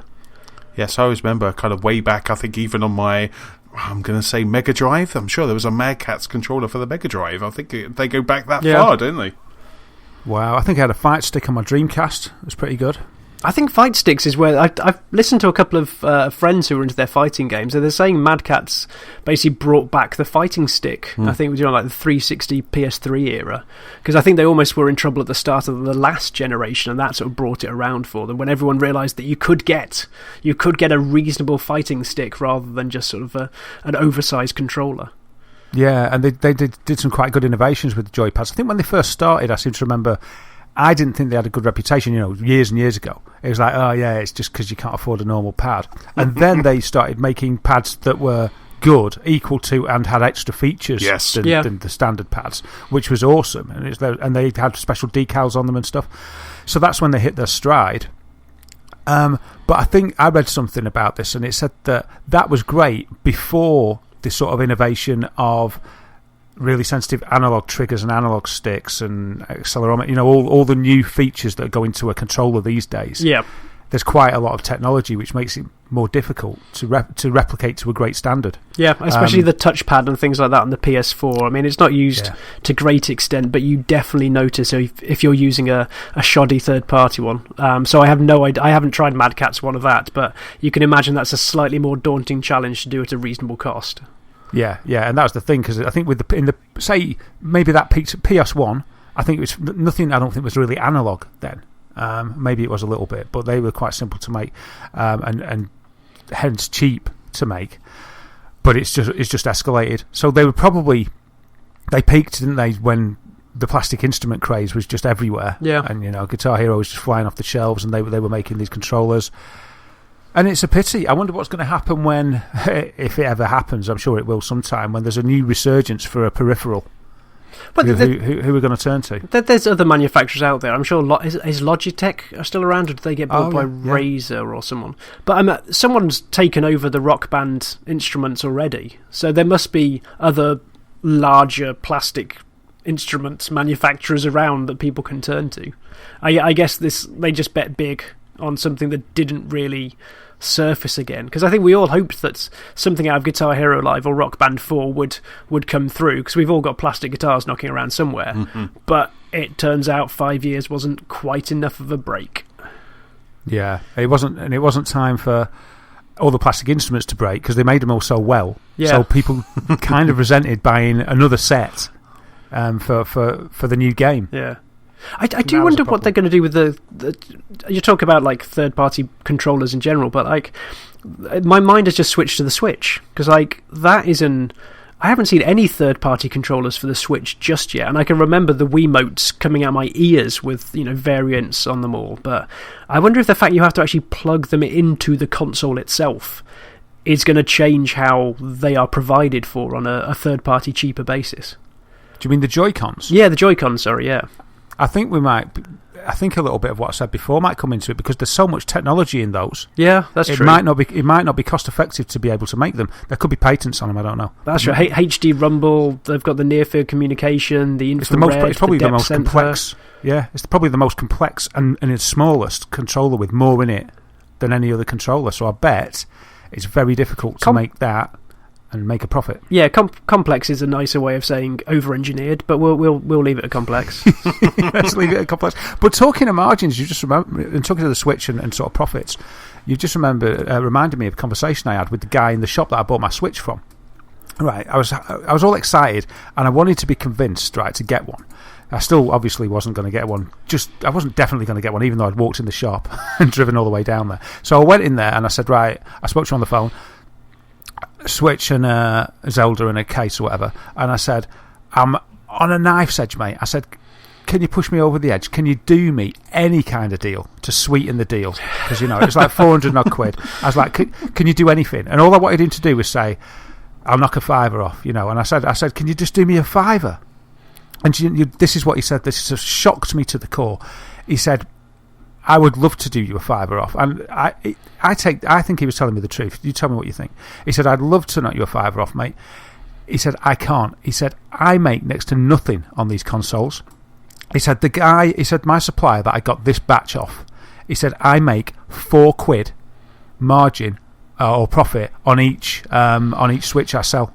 He said, the other guy, I make £16, £16 on each Switch that I'll sell to the public, but he hasn't got any left.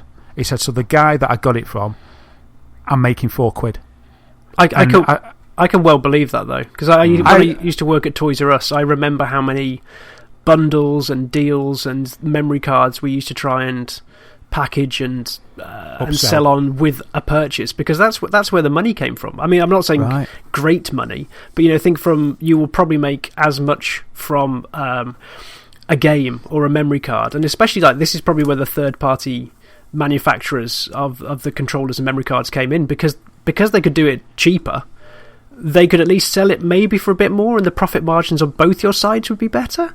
But this is why that's at launch point, Game will try and tie you in with a bundle, because £5 for a Switch is nothing, but maybe they can get a bit more from Zelda or something like that. Yeah, I was shocked to the core, and when he's finished that story, I was just stood there, and I said, mate, I said I didn't know. I said, obviously I don't want any money off. I didn't realise. I was really apologetic. I was just like, I said I didn't know your margins were so small. I really didn't know, and I was just kind of like, how are you in business?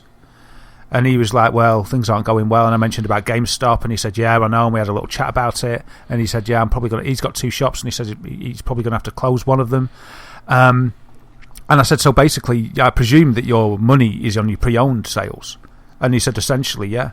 And he said, and hopefully people who get the new hardware come in and buy the games, and then their loyalty means they'll come and trade in, and I can make some money there. And I was just stood there thinking to myself, how is this business even workable?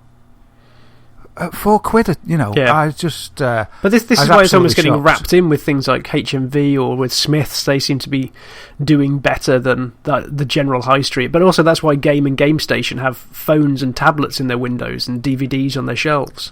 Well, that's the thing. I said to him, are you going to diversify into sort of merchandise a little bit like games seem to be doing?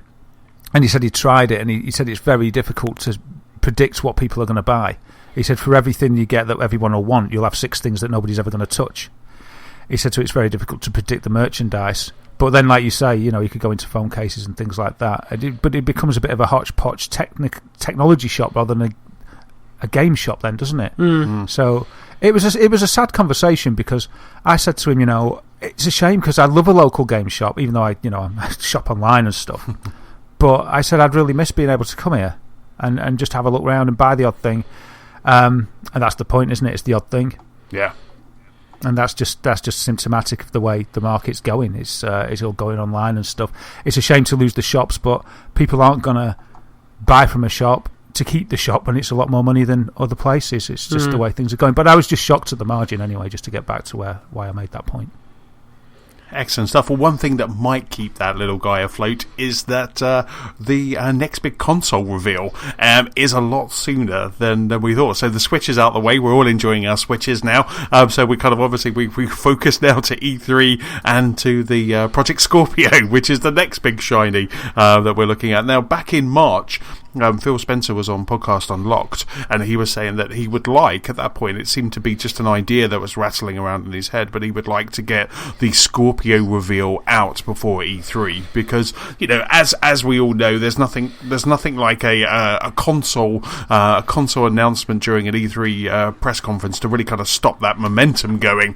But it looks like that could actually be true, and it looks like it could be a lot sooner than we thought. Now, last week there were some rumblings that this the Project Scorpio launch would, or the reveal, not launch obviously, the reveal would be within the next couple of weeks, definitely before E3. But it turned out Eurogamer yesterday tweeted that, to clear up speculation, Digital Foundry will have an exclusive Xbox Scorpio reveal on Eurogamer this Thursday. That's probably the time you'll listen to this pod. Switch over to Eurogamer at 2 p.m. UK, and that's 6 a.m. Pacific time. So if you're 6 a.m. in the US, 2 p.m. in the UK on Thursday, they will be having a full reveal of Project Scorpio. Now, we don't know any more than that, but it sounds like it could be quite exciting.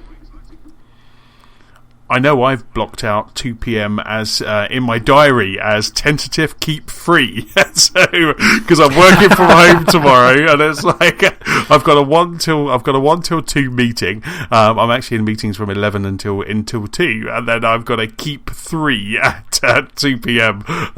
So I can kind of just switch over to Eurogamer and maybe have a look and see what they've got. You're too candid about your working day. I hope none of your staff or superiors listening. Hey, I am the superior, and also I will be just taking a moment to have some lunch, because I will be in meetings from 11 till 2, so it's lunch. Oh, we are all entitled to a lunch hour. Exactly. I'll have a munch, and I'll just kind of quickly watch that reveal as well at the same time. But yeah, it's quite interesting, quite exciting that tomorrow we've got a console reveal.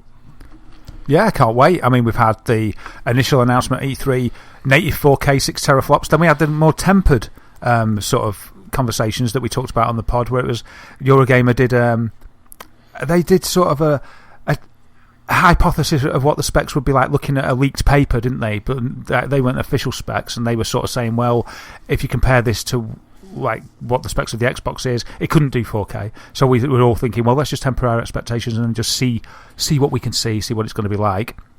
Then all of a sudden I heard a few things that were saying, yeah, this is back to native 4K. For instance, if you went on and it might have changed now, but if you went to the Microsoft.com, the US store, for the placeholder for the Scorpio, it had sort of the most powerful console 6 teraflops 4K machine on it. Mm-hmm. So there's been mixed messages here. But we're going to find out tomorrow. Now, one of the guys, I think there wasn't just one guy, but a few guys predicted that this was going to happen. But one guy, and if he's been right before about a number of things, he's called @Shinobi602. And he predicted that this was going to happen, that there was going to be an early reveal of the Scorpio, and I think he predicted that it was going to be revealed by Digital Foundry as well. So that's quite an accurate prediction. So since finding this out, I've followed this guy anyway. I'm going to keep an eye on him. So I think if guys don't know about this guy, and you're on Twitter, it might just be worth just following him and skipping between his stuff about, going out for meals and stuff, because occasionally he posts this gaming stuff. That sounds like anyone else's Twitter feed. It's like food, geek stuff. He makes you work for the truth. Yeah, exactly. Yeah, you got to sift. You got to do some work for it. He's sort of in his description. It says blah blah blah, part-time shadow broker, and I think that might sort of refer to the fact that he gives these tidbits about stuff. But he was. I don't know if it's him or another guy, so forgive me for that, but he was pressed, let's imagine he was pressed for some more information after Eurogamer had made this announcement, and he said, well, I don't want to ruin things for Eurogamer, but I think people are going to be very happy with what they say, very powerful, but no price will be revealed. So that was a little bit of further information about what we can expect for tomorrow. So I think we're going to get in-depth specs, but no price. And apparently one of the showcases for the Project Scorpio will be Forza Motorsport 7, that will be showed off, which is the perfect title to show this off. Nothing says 4K or shiny new graphics like a car game, especially the Forza games. We saw how amazing Horizon looked this year on the Xbox One and Xbox One S. So having this kind of running at potentially quote unquote 4K visuals, and I'll keep those quotes until Phil tells me to take them away. But so hopefully we'll. It could be an interesting reveal tomorrow. Does it look like it's going to be a video presentation reveal or a text I think it's got. I think in this day and age, you've got to do a video reveal. So even if it's just an interview on a video, I think it needs to be a video because I think effectively it's just going to be a press statement then. Otherwise, and I think it will lose any sort of impact because I don't think a spec sheet will cut it as a launch if they are doing it on like a full launch on I forgot what they're called. Digital Foundry. Yes. Digital Foundry have moved more and more into video in recent times, and not just the comparison. You see those guys like showing you around the box just to add character to those trailers and their pieces. So yeah, it's got to be something on camera.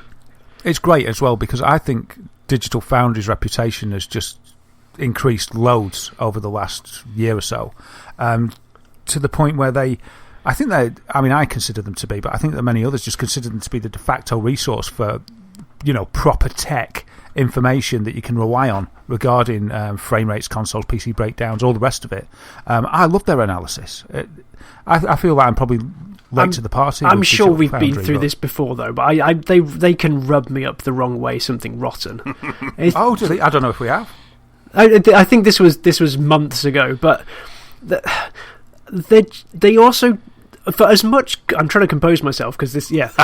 So as much good as they can do, I think, in creating some very interesting technical articles, because they then service an area of the gaming press that is not handled anywhere else in the mainstream. Mm-hmm. There will be niche blogs for it, but since they've got in on the Eurogamer banner, I think they've done some incredible work.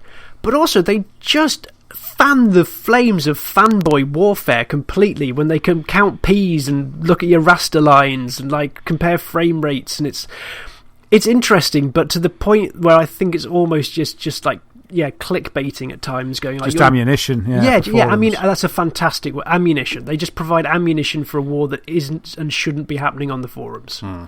Yeah, that's a good point. That's a very good point, and that's a shame. That's a real shame. But surely they don't do it to fuel the fire. They do it for clicks, dude. Clickbait. I'm trying to stop myself now. I don't know what to say. I'm losing my vocabulary without moving into swearing. Those blooming clickbait buggers. I mean, I'm quite, because like they are a site that needs readers, and it's easy to just go through the larger titles and compare them, and it is interesting. But I think they do far more than they used to, and I think it's fair enough they've got more bandwidth in terms of staff or so. But yeah, it does seem inflammatory at times. There's obviously an interest there, but I think you're probably right, unfortunately, that the interest is primarily probably from people wanting one-upmanship about this, that, and the other. It's a shame. Yeah. Anyway, I do think they do some good stuff. I think they have a technical understanding, and they have a great way of getting it across to laymen like me who don't like going anywhere near graphics cards. Yeah, I love it when the TI comes out, new TI or new graphics card, and I can just read through their report. I get lost in some of Richard Ledbetter's stuff anyway, even on there sometimes. But I do like that it's catered for, and I do feel that they've got I feel like I can trust them. But yeah, it's a good point. It's just copy and paste ammunition. They did a wild. They did a really good talk. They did a really good talk at Rezzed this year. It's online. I think you can get it on Eurogamer website. I'll find it and stick a link in the show notes. But they did a talk about how these new consoles and the graphics and the console war. I guess they did a really interesting talk, because I wasn't able to go to Rezzed this year. But that talk that was online was really interesting. And like you say, they do cool. Bamboozle you as well with lots of big terms. But yeah, it'll be exciting to see the reveal anyway, and it's interesting to see that Microsoft have picked Digital Foundry to use, because they must have risen above. Their head must be way above to be noticed by the likes of Microsoft, and they thought, yeah, these are the guys, because of the work they've done in the technical side of things. Yeah. They're the guys they're going to partner with for the reveal, and that's nice for the Eurogamer guys, the connoisseurs of, as you're saying, of that kind of tech spec. So that's it. If this is a high end console that I think Microsoft might be pitching the Scorpio at, then they're the perfect person to go with, aren't they? Yeah, definitely for comparisons about.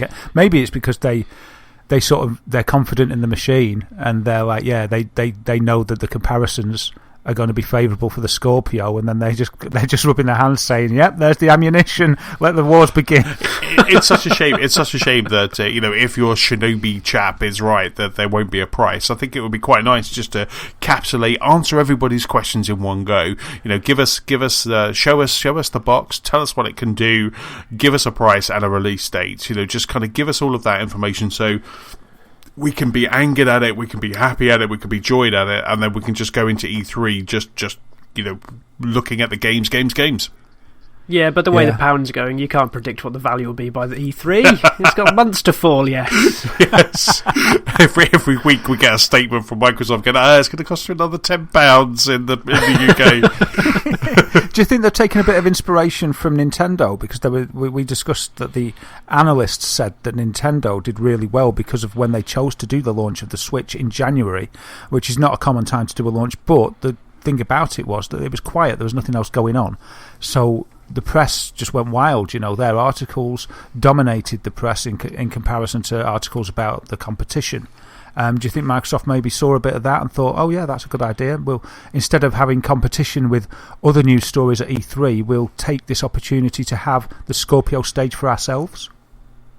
Yeah, I think so. I mean, I also think that it's a bit of like, we've got State of Decay 2, we've got Crackdown, we've got Sea of Thieves, we've got Call of Duty back in a World War II, we've got Battlefront 2, we've got Forza Motorsport 7, games, and it's back to kind of what I said instantly. If you're talking about all these amazing games and then suddenly you you put the brake on to talk about teraflops and things that only a small percentage of that audience is going to be interested in, then suddenly your hour and a half, your 90 minutes that you have to kind of convince everyone to come over to this platform has been diluted by 20 minutes of console talk, which a lot of people are like, I haven't bought an Xbox, or I just bought one, I don't want to buy another one, because again, we've fallen foul to this before, where we are very niche gamers, where we kind of want that PS4 Pro, or we want that Xbox Scorpio, and if this is just a Xbox One S Pro, then the amount of people that are going to want that is restrictive. So to get this out before that E3 press conference, it's just a smart thing to do, and that's why I was saying it would be nice to have the full reveal with release date, price, the games that are going to look amazing on it.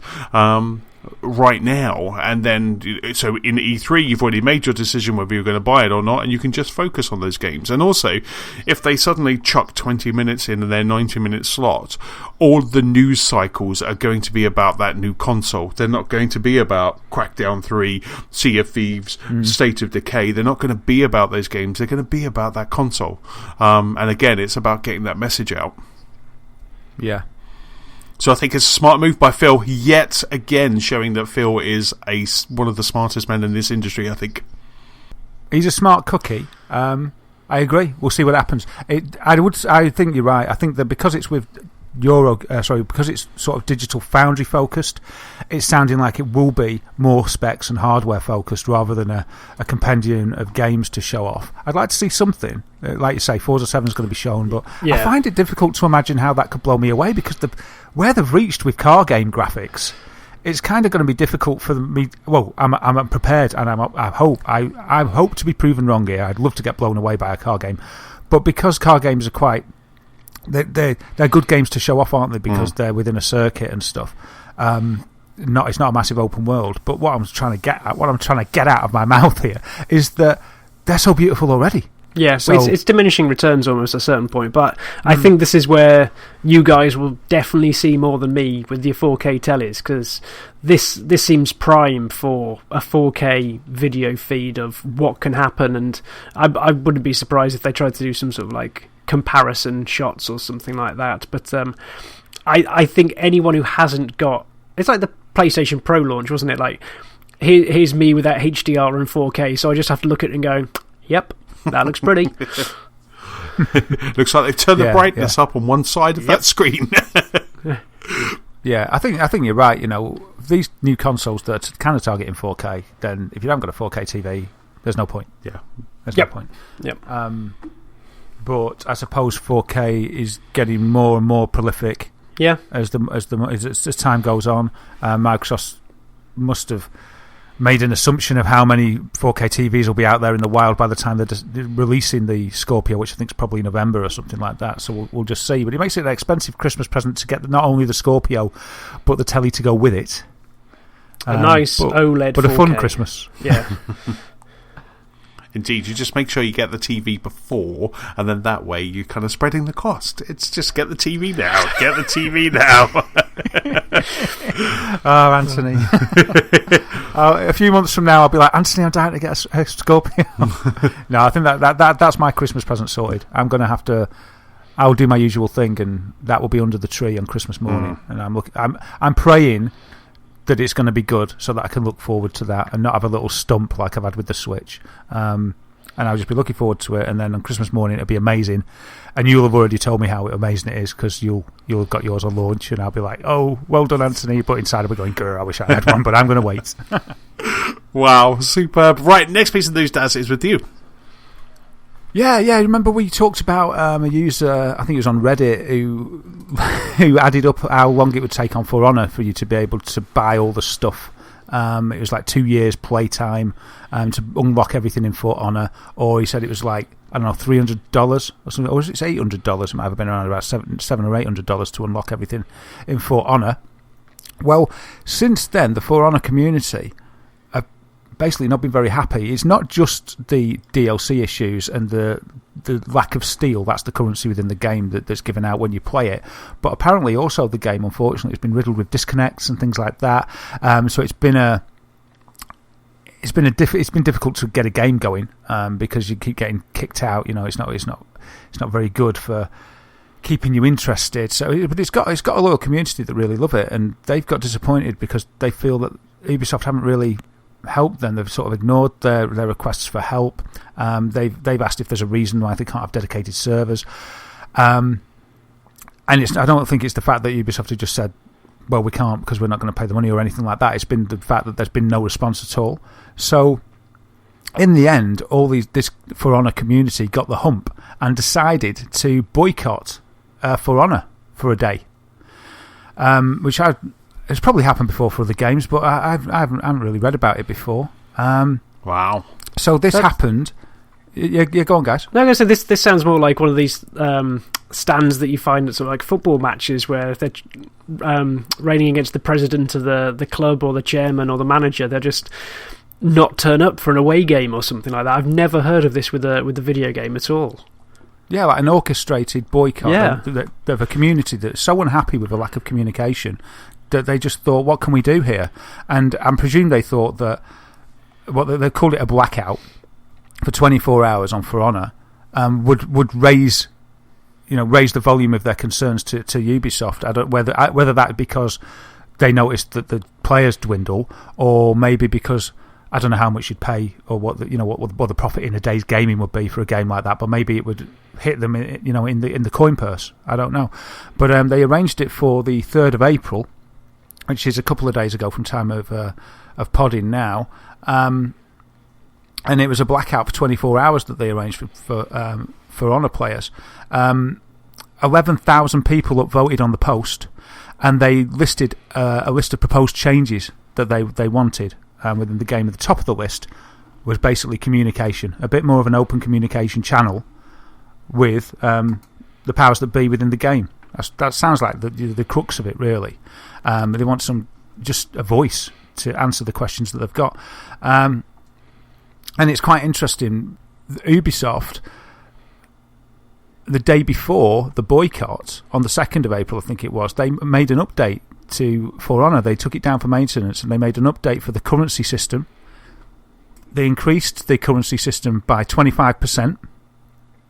Sorry, made it 25% more expensive. That'll teach them. No, that'd be funny. Yeah, basically they doubled the cost of all deals. Don't mess with us.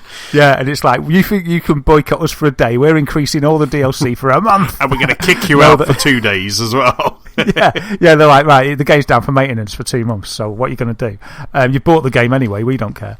They increased the value of steel that you get from each game, I think is what it is, by 25% across all matches. There was a map that players liked, and that was removed, so they're putting that back in, and they're adding 12 new outfits. And they did a list of stuff that they were changing that was all stuff that it sounded a bit like it was a direct response to the request from the boycott, but Ubisoft didn't acknowledge the boycott or say that this was a response to it. It was just happy coincidence, I suppose, that they decided to do it at that time. So, the boycotts happen now, but I can't find any results of what happened. The official thread for the boycott doesn't seem to give any results yet. So I think they went ahead with it, and I'll report back if anything happened. But I would sort of say that maybe Ubisoft's response, that wasn't a response to it, but these changes that they made, was probably an effort to sort of quell the storm. They did actually, on the forum, the community had a vote, because these changes elicited the community to just think, well, hold on a minute, are we not happy now? Do we still need to do a boycott when they've made these changes? And I think they got 55% voted to carry on with the blackout. So it's sort of more of an even thing. So I'm not sure whether the blackout was effective, whether it happened with as devastating effect as would be intended, because of the fact that they'd been placated somewhat by these changes that Ubisoft made, and I haven't been able to really find a sort of aftermath information notice or anything like that. So that's all I can tell you. So we'll see what happens. It's an alright game, For Honor, and it's nice that it's got a community big enough and passionate. I think that the passion's a good thing there.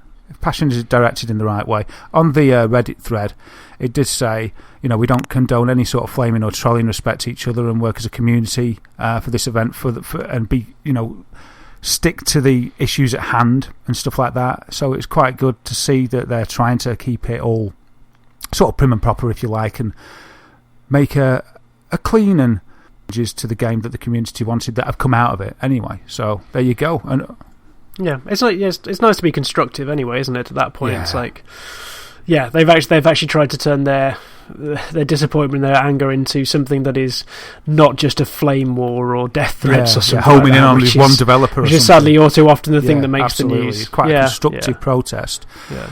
Whether or not the results came in because of that protest, there have been some changes, so that's a positive thing. It'd be nice to see Ubisoft acknowledge this, but maybe they think that if they do, it's kind of like a hostage thing, isn't it? It's like if we react to them, then they'll keep us hostage forever. So I don't know. But there's nice ways of doing it though, because I think to have a developer completely ignore their community would just make it worse. I think all they need to do is, even if it's a perfunctory statement saying, we recognise and respect the energy and enthusiasm of our fan base, and we're working, the usual stuff that someone could put out. Yeah. It's a community game, isn't it? I don't say want to make it sound. The game is based. The game survives by a community. They need a community for the game to work. So in that context, you're absolutely. They should sort it out. They should be getting on, shouldn't they? The players and the game makers, and it should evolve because of feedback. That's how to keep it going, isn't it? Yeah. So that's that. So the next piece of news, James, is with you.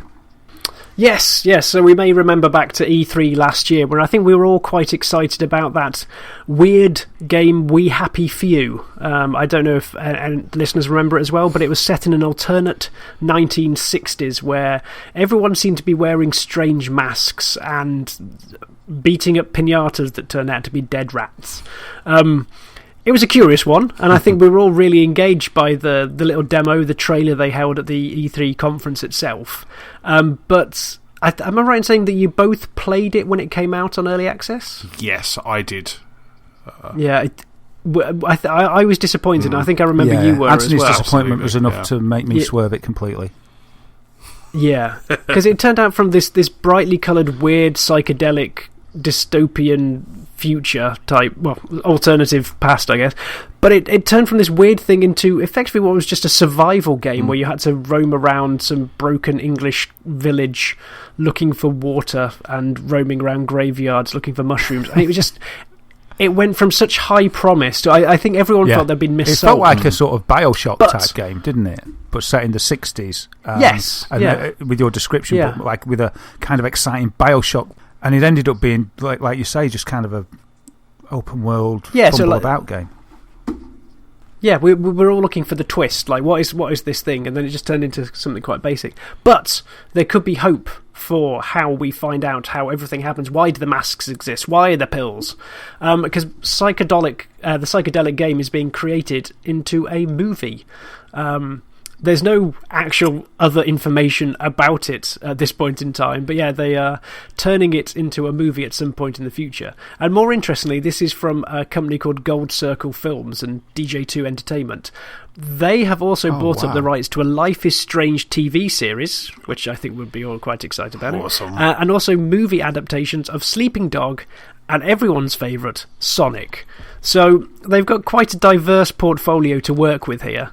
And I can really see how a few of those might work, and I think if they do explore that weird side of We Happy Few rather than the survival horror side, that there might actually be something there, because that just like little teaser of what an insight into a normal day in that world was really intriguing. Yeah, absolutely. I mean, has anyone gone back in? Because I know they were the developers were teasing that they would be adding story about now, that they would be adding a story to that early access game, and actually putting a story mode in rather than what we were just this Don't Starve remake in a really good environment. But it'll be interesting to see if they do actually go, or maybe they'll coincide with this film adaptation, that they'll start adding that story into the game. Because you're right, the premise that was there was fantastic. And this definitely piques my interest again, because the feel of the demo, the aesthetics, the look, it was all just very creepy but very interesting. Yeah, and I think they've seemed to.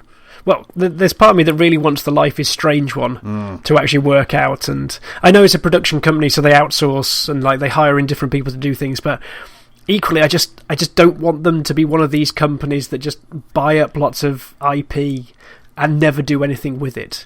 Because I'm sure the Sleeping Dogs is quite old by now, isn't it? It's a few years gone, and nothing seems to have come of that. And the least said about Sonic, the better. But they at least are getting games with interesting wrappers. Yes, they can actually do things with them rather than just try like the Doom movie, which was I think working against everything they could at that point. That We Happy Few. Indeed. Vertical slice, if you like, or whatever it was they showed us, that stylised piece that we saw at E3 as a reveal for the early access game, that could be very inspiring as a TV show or a movie, and I bet it'd be really good. That'd be what we wanted out of it, so we wouldn't have to play it for 30 hours. We could just watch it in like 1.5, which would be pretty awesome. But I got a bit stunned there when you mentioned Life is Strange. I sort of didn't recover for a while. I was a bit gobsmacked. It's like, wow, if they did that well with love and with this, if they sort of used the same inspiration with the soundtrack and stuff as the developers did, it could be something quite beautiful. They could put it on a DVD, and at a certain place you like sort of make a choice, and then it plays the film, a different way, like they tried to with Quantum Break, sort of like that. But not as much of a game, sort of choose your own adventure game. Yeah, it's actually a tricky one, like, because if they try and do an adaptation of the game, if they try and do an adaptation of the game, everyone's going to have different choices. Yeah. So it's not going to be the ending that I had. It's not going to be the ending that you had. It's is Anthony going to be the only one that's happy with this?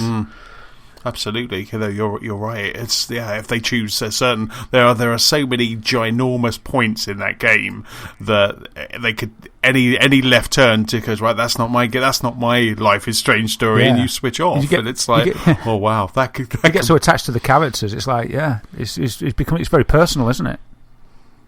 Wow! Oh, I love that game. Absolutely.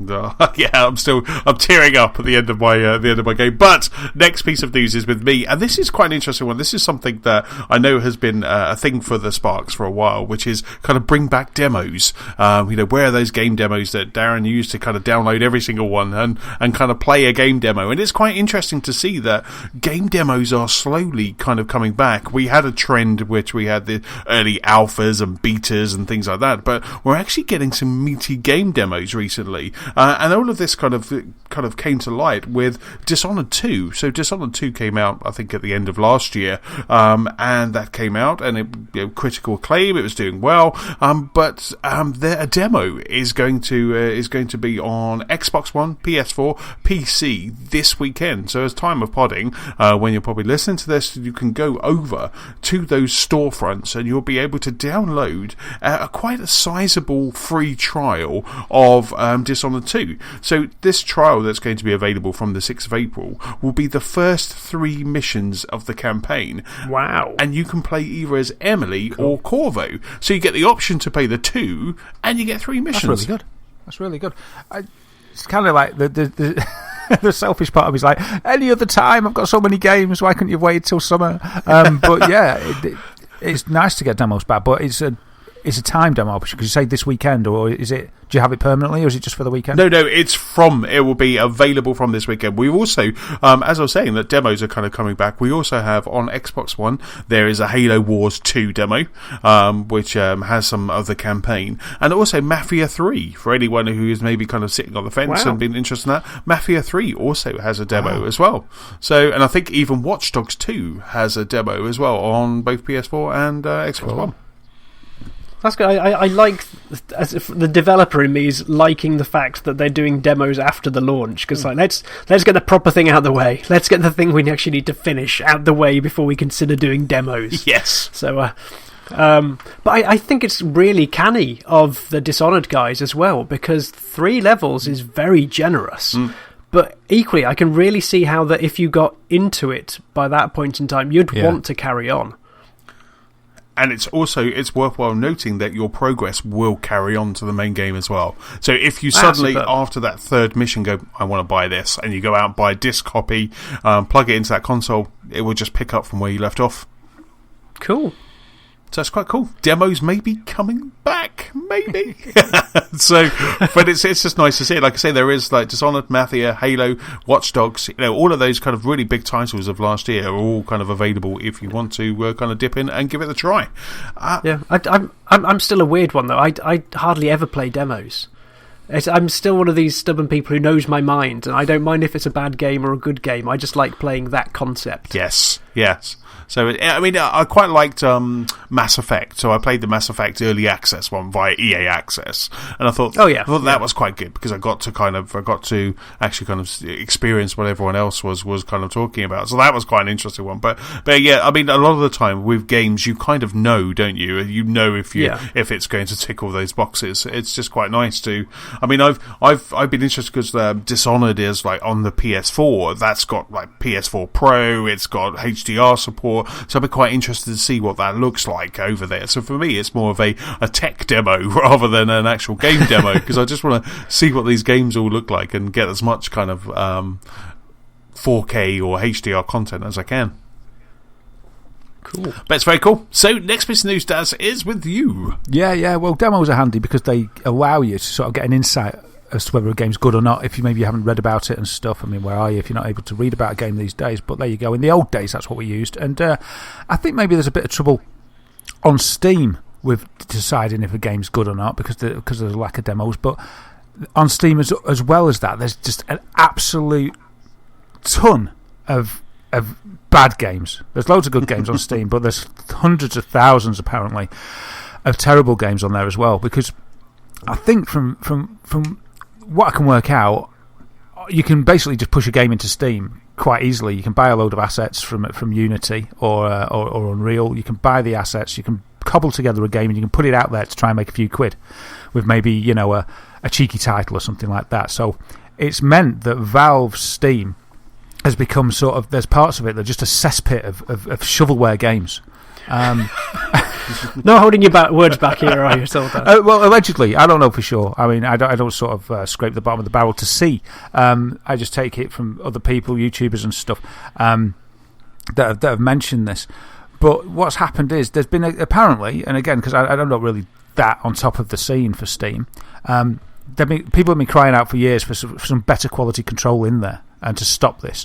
And it looks like after a long time, Valve have said that they're going to make some changes to Steam, and they're going to try and get rid of these what they're calling fake games. So they've actually, Valve, who are usually quite quiet, aren't they? They don't usually open their arms and start chatting to people, I don't think. But they've opened up their doors to vocal YouTubers who've talked about this issue many times for many years. Jim Sterling and John Total Biscuit Bain.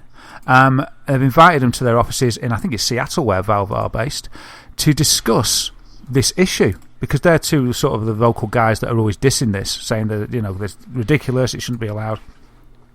So they've grabbed these two guys in to chat to Gabe and what have you, Gabe and his mates, about what they can do about it. And it seems that, I don't think they've used these guys to formulate the plan, but I think they just wanted their input. There's an article on Kotaku that breaks it down, because both these guys, Total Biscuit and Jim Sterling, have done videos on what they discussed there. But as a breakdown of what Valve was about to do, Kotaku's just broken it down into sort of bullet points. So what they've said they're going to do is they're going to overhaul Steam in order to ensure that good games are visible, and lazily developed games created for the purpose of just making a quick buck, which Valve are calling fake games, they're going to disappear beneath a sea of algorithms.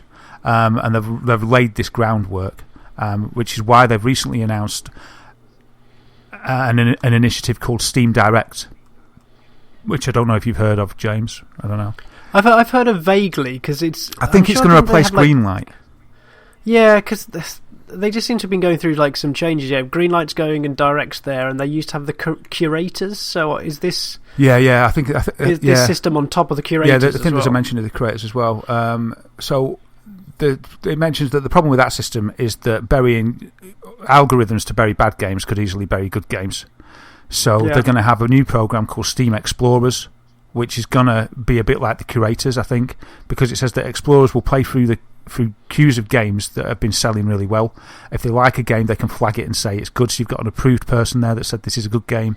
And the more games that get flagged by these guys, they'll sort of float to the top. Yeah, so they won't be hidden by the algorithm. So that's going to depend on the goodwill of a lot of people to do that. And it says that to be an explorer, like Steam curators, they'll get their own forum, so they can do things like arrange multiplayer matches in games nobody else is playing. The curator system is getting overhauled as well. Valve's going to add functionality such as embedded videos, top 10 lists, different types of sorting.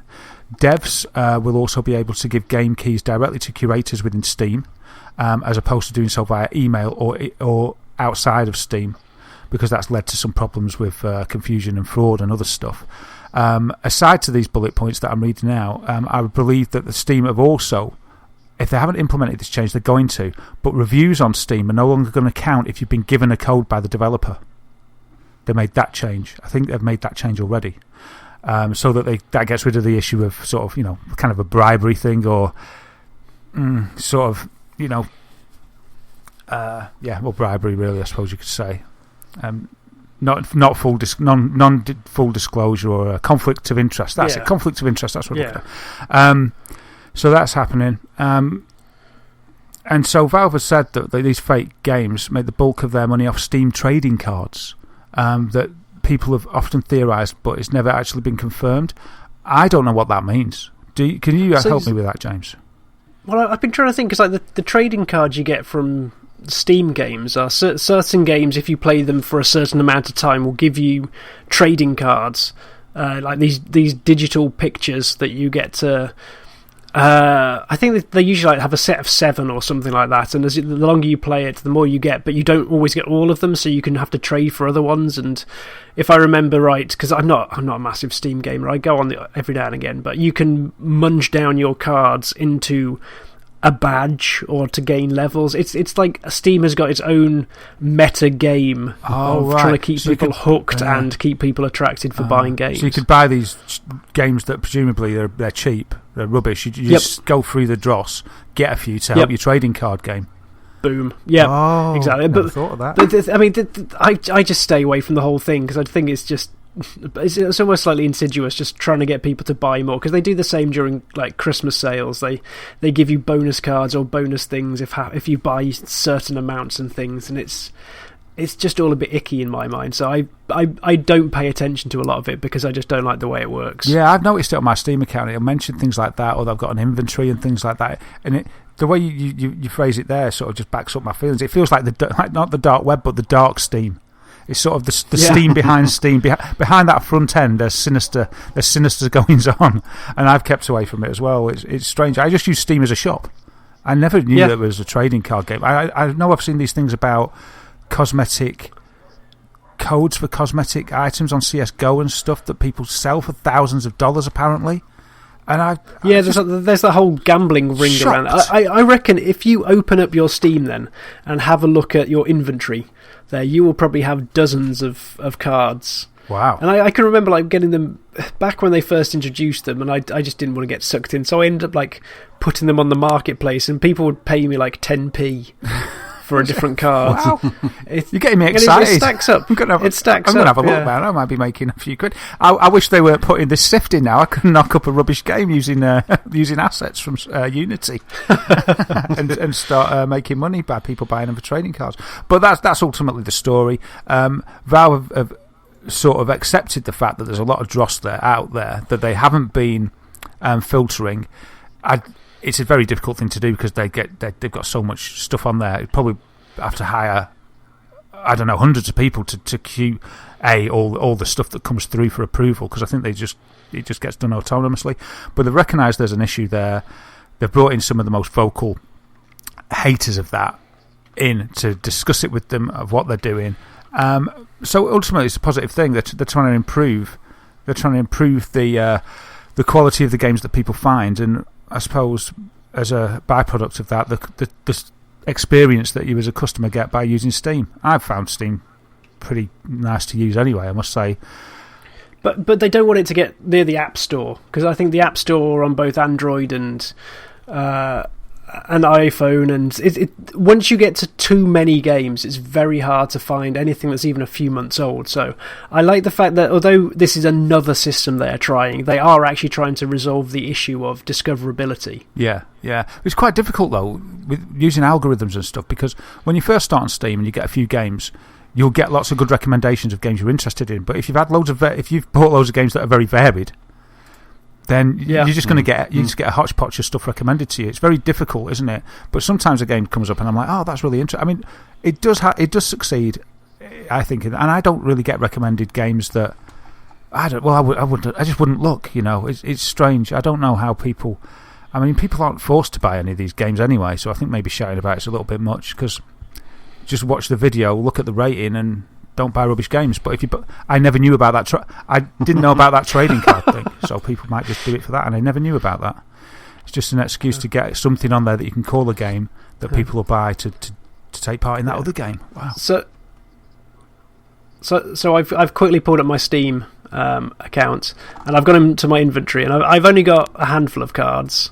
One of my Crypt of the Necrodancer cards, Bestiary Zone 3, is worth 5 pence. Ooh. Or I could trade it in for 22 gems. So, yeah. How'd you get there, James? I think Steam has just tried to update, so it's just shut itself down. No. But yeah, if you go to your profile page and then down to inventory, it should be in there. Okay. I don't think I've ever set up a profile, so I don't know. Oh, really? This user has not yet set up a profile. Yeah, I'd have to set one up. Oh, that's why you were immune to all of that. Yeah. I got a friend request the other day and I wanted to accept it, and it said set up a profile, and I just thought, why? So I didn't. Fair play. Fair play. Oh, cool. No. Next week you'll be some Steam game junkie next week. You'll be like, I've got cards, I've got gems. Yeah. All that money you're saving for Scorpio he's put to Steam cards. No, I've made all the money for a Scorpio by selling all my trading cards that I've made. Over to you, James, for the next piece of news. Yeah, the final piece of news this evening is the scandalous news that Overcooked was once M-rated. What? Well, it's a slight exaggeration. It might not have been given an E rating, but hey, we're all for the clicks, yeah? It was almost banned. It was almost banned. All for one tiny little simple joke that I think would have gone down quite funnily over this side of the pond. But on the Overcooked logo itself, on the main screen, for those familiar with it, it's covered with a selection of the chefs and a few things like flames, water, and eggs, just like a few ingredients around it. But hanging off the central O in Overcooked is a chef just dangling there, which pretty much sums up a lot of the perilous adventures we've had in the kitchen with Overcooked. But on the original design, he wasn't just hanging there, but he was hanging there with his bum out, as if his pants had caught on the O and he was being dragged down by it. And superb. It's quite funny to see. There's a GIF just running in the corner of my screen now, which keeps zooming in on the buttocks, which is quite distracting.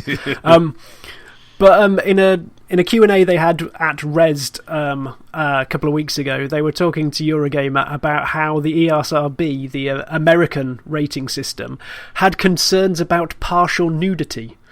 And at the time, the guys were just trying to rush it all together to get it out. One of the developers was at E3, one of them was quickly working on bugs for CERT. And then they had to go through and cover up all the buttocks they could find in the game, which I don't know how many they had, because they make it sound in the interview like there was quite a few. Yeah, more buttocks than just the title. Yeah. So yeah, they went through it, and supposedly the only surviving relics of this, apart from this article, is the developers' T-shirts they had done, because they said they couldn't afford to do another run. So if you ever see an Overcooked dev being interviewed in a shirt, just have a look. Just have a look for the chefs on the front and see if they are bare-bummed or not. That's so cool. You mentioned that bug coming in the bug list. It's like, right, you've got to cover up all the bums. It's like... I just love the fact they kept the cheekiness going through as far as possible. That is just awesome. I can't stop watching that GIF now. I've clicked on your link. All three weirdly hypnotic, isn't it? Yeah.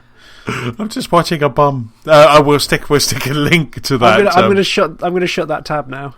Yes. It's sort of mesmerising in a strange way. It really is. So, and that, on that bum note, it's time to head over. It's time to head over to the VR News Desk for all the latest in VR. Yeah, here we are at the VR desk once again. Guys, are you strapped in and ready? Strapped? Actually, belted in. Talking about VR, has anyone seen that new Samsung advert for VR with the ostrich? There's an ostrich that somehow gets his face into VR, into Samsung Gear VR, and then the what it's seeing is a flying simulator, and you see this ostrich running around the desert thinking it can fly. It's an amazing advert. It was just like, it's really. I saw that just before I came up. Wow, if there's ever been something that needs to go in the show notes, it's that advert. I will find it while you talk, sir. We need to see that. Wow. I thought you were going to say it was showing it episodes of Roadrunner or something like that. But flying is well cool. It's awesome. Wow. So the first piece of news that we have on this week's VR desk, we have 3 pieces of news for you. You know, 5 was a bit much last week. I've rolled it back a little bit for us this week. What is the first piece of news? It's sad news, really. The father of VR, Palmer Luckey, had his last day with Facebook and with Oculus last week, I suppose, on the 31st of March. 31st of March was his last day with the company.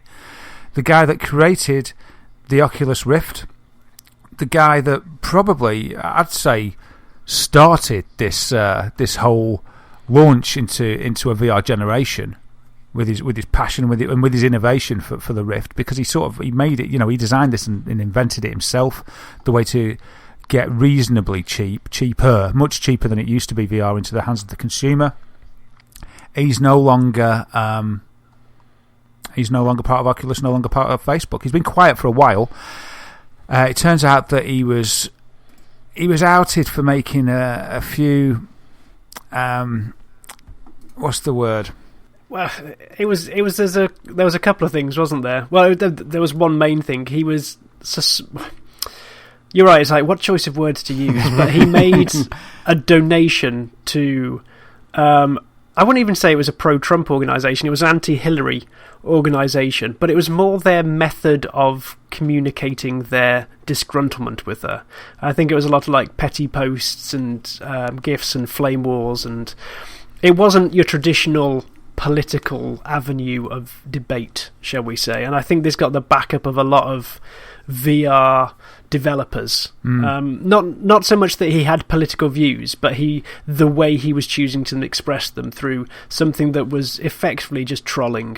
And an awful lot of devs got up in arms about this, and Oculus have basically hidden him ever since. Because there was because when was it? There was that press conference, and everyone was quite surprised to see Mark Zuckerberg take centre stage, because of course Facebook own Oculus, and it's as if Palmer Luckey had just been airbrushed from history. He was instantly swept behind, because there was not only that sort of political faux pas, but there was he was caught as double standards on a number of things, and then there was his sort of, he was prone to sort of go.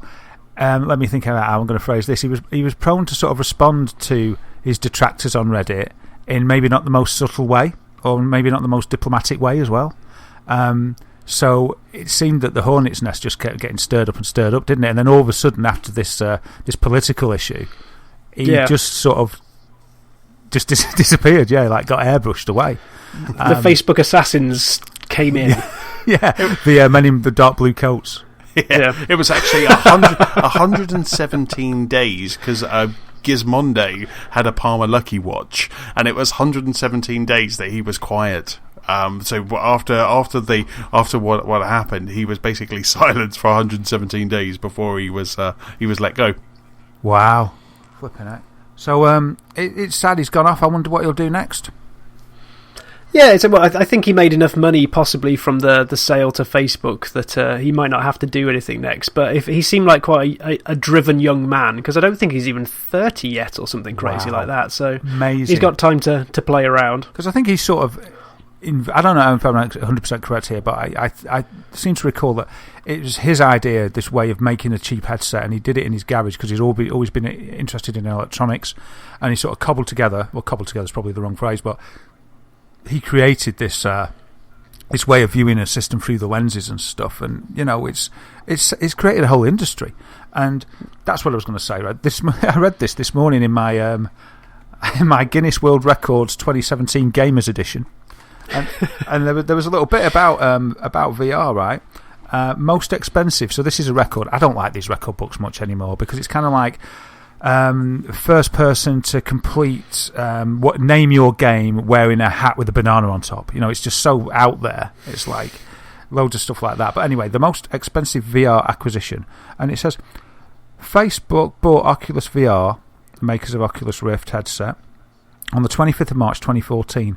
The price tag that they paid was $400 million. I'd forgotten that it was this much. $400 million, which is £242 million in cash, plus 23.1 million Facebook shares worth $1.5 billion, or £909 million. Wow. Yeah, that was how much they paid for it. I was staggered when I read that. I was like, flipping it. I can't even sort of make sense of those numbers that I just read out in my head. So I'm sure he'll be okay.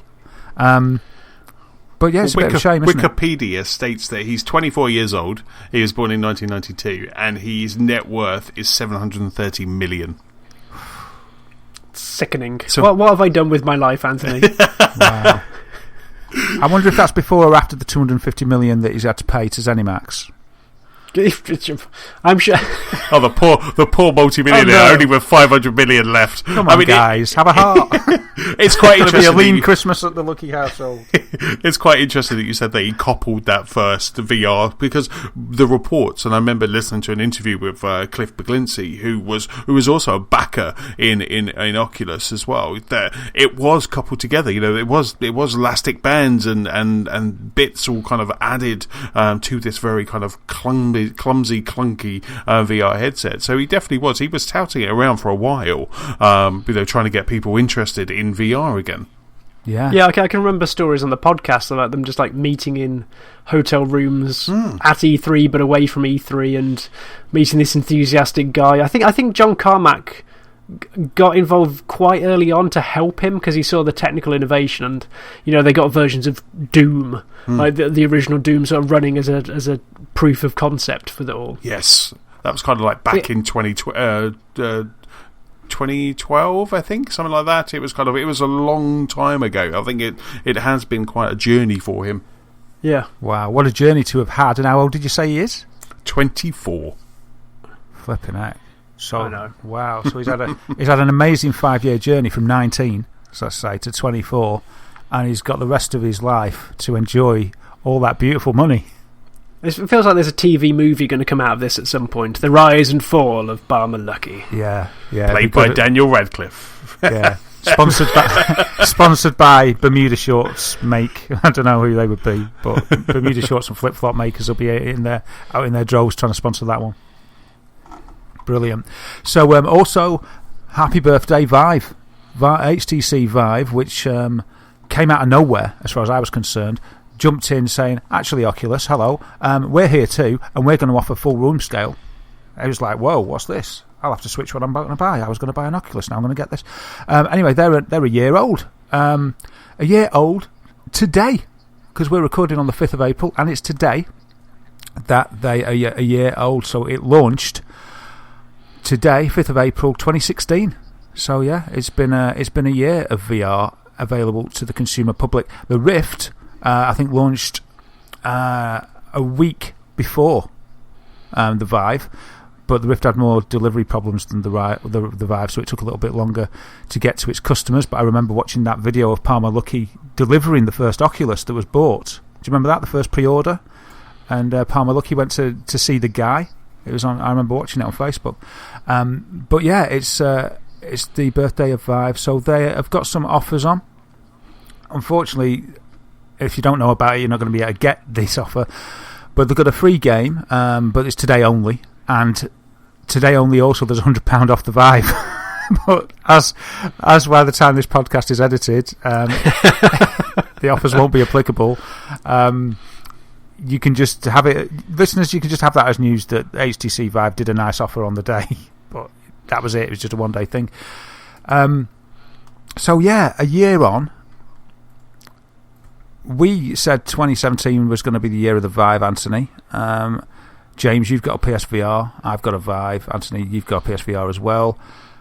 What do you think? Do you think it's after a year of the Vive being out and after a year of the Oculus being out and probably 9 months or so of the PSVR? I thought it was a good time to ask you, what do you think? Do you think it hit expectation? Do you think it's gone under expectation? What are your impressions, guys? I think I know, but I'm just asking. Yeah, I'm still completely underwhelmed in general, because although I don't have a Vive or an Oculus, I still try and tune in for obviously your own coverage from the games that you try and various sites. I think that Giant Bomb do a VR roundup every now and again, and the fact they hadn't done one for about 4 months, I think, speaks volumes to what is out there, because everything just seems to descend to, and no matter how well polished it is, I am sick to the back teeth of wave shooters. I don't care if it's zombies, robots, or bows and arrows or things like that. You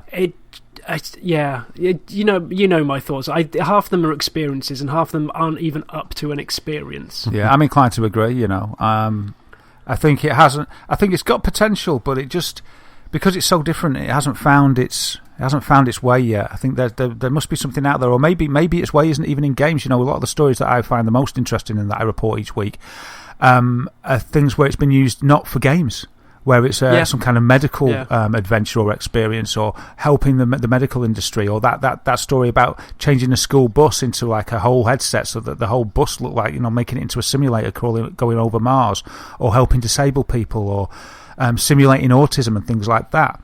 It seems to have found its way, or putting for furniture, placing furniture in your room and stuff like that.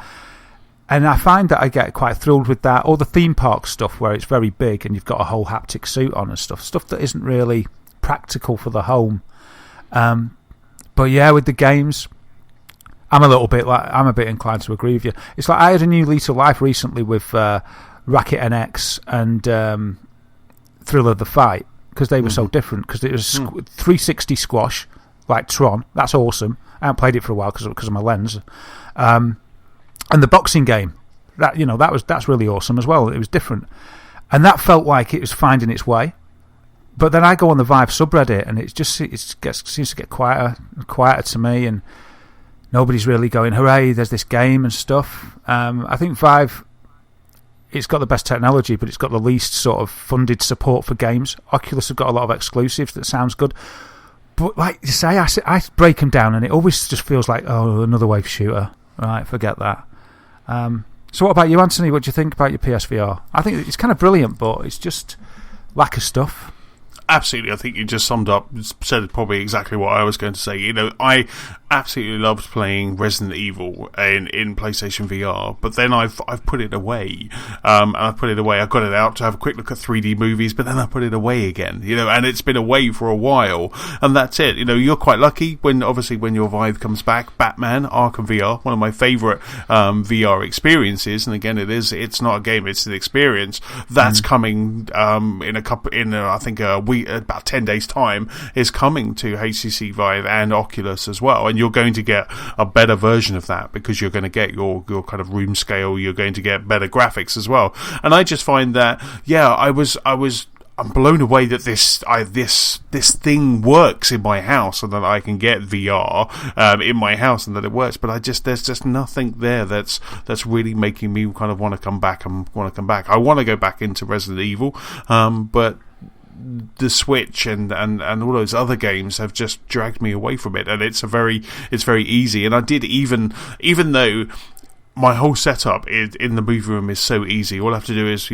pop the trunk, get the cables out, and then bring the headset out of its case. It's all very easy to do. But the other day I was like, oh, I'm going to see if there's any new VR games, and I was like, oh no, I'll just play this. And it was just the fact of kind of setting it all up, just kind of detracted me from the actual kind of enjoyment. I mean, right now on the PlayStation Network, because I can only really talk about the PSVR, there's a whole big sale. There's an Easter sale on, and a lot of VR titles are there. But I was just scrolling down today, and there wasn't one that I haven't already got, that wasn't jumping out at me going, this is what you should play at Easter. So I'm finding, the same as you guys, it's great tech, it's incredible, but there's nothing there. I need something more tangible now to kind of play in VR. Yeah, it's kind of like, and don't get me wrong, every time I put that headset on, because I don't play it every night, and I'll put it on, and I always say, wow, this is amazing. And I say things like, I can't believe that I'm not in this every night, and stuff like that. But maybe because I don't do it so often, it's always kind of like refreshing, and it does wow me a lot. And I'm always wowed, and I've always got like a backlog of stuff to look at because I just haven't had time, because I find that if I get involved with one game or experience, I just sort of stay in that, and then time goes by really quickly. But then it'll be like a week or so before I go back in, and I think that's because of what you say about the hassle of the setup, really. I need a whole room to dedicate to it, move the PC. It's brilliant when I do it. I really love it. But also, I'm kind of being a bit unsociable while I do it as well. It always sort of niggles me a little bit. And doing it in the house on my own just feels weird, if I'm honest. Yeah. It's just weird.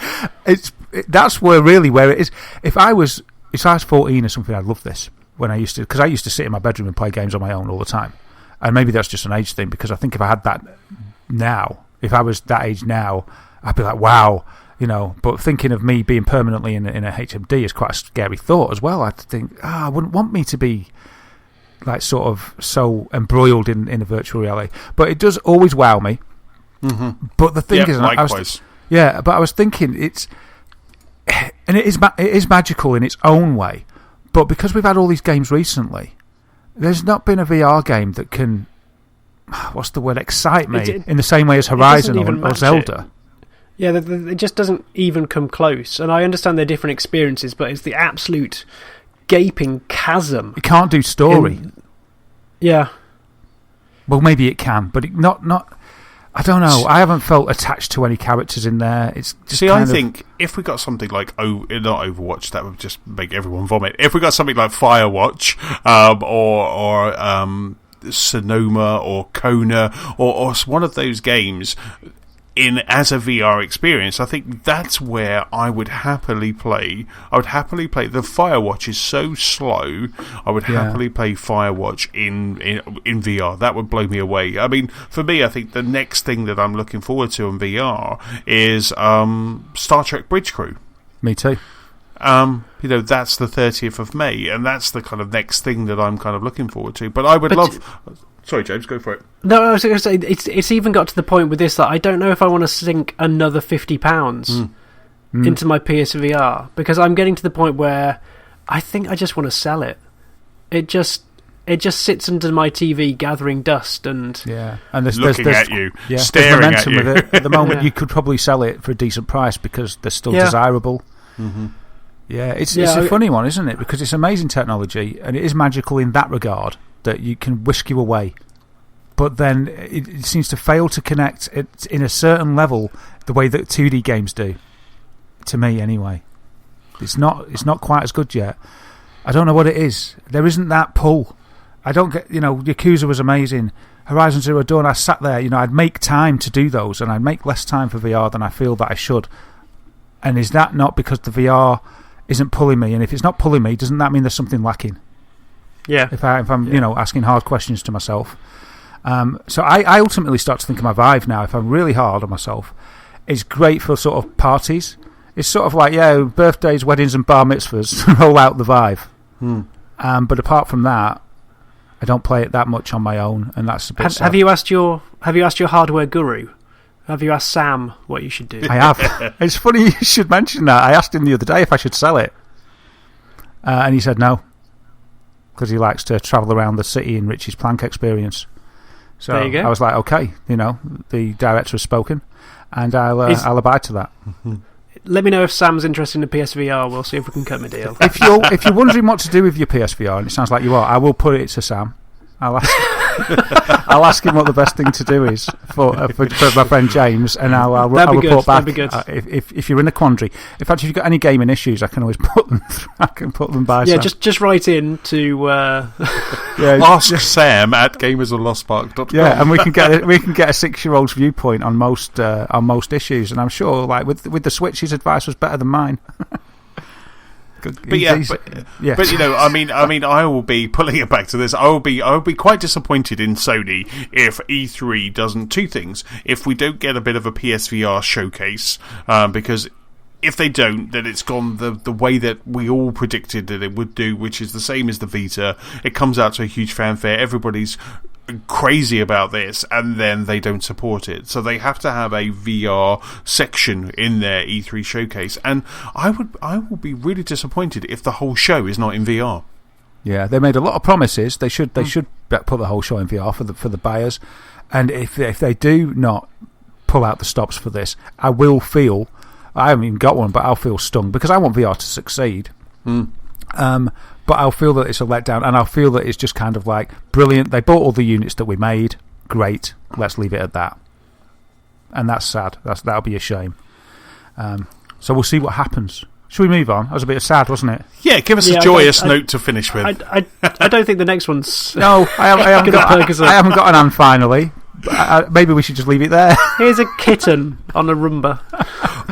I'm going to put in the show notes an ostrich wearing a VR. There we go. That's the one. There we go. That'll perk everyone else up. So go and when you finish this, watch the ostrich clip, please. This is a sad piece of news. I thought we were going to finish there rather than the ostrich VR. That was it. Oh, we could do. No, go for it. What's the last piece of news, Daz? Rock band guys, Harmonix, they've had to reduce their staff. They've laid off 17 people, which is a real shame. So they've got Rock Band VR out.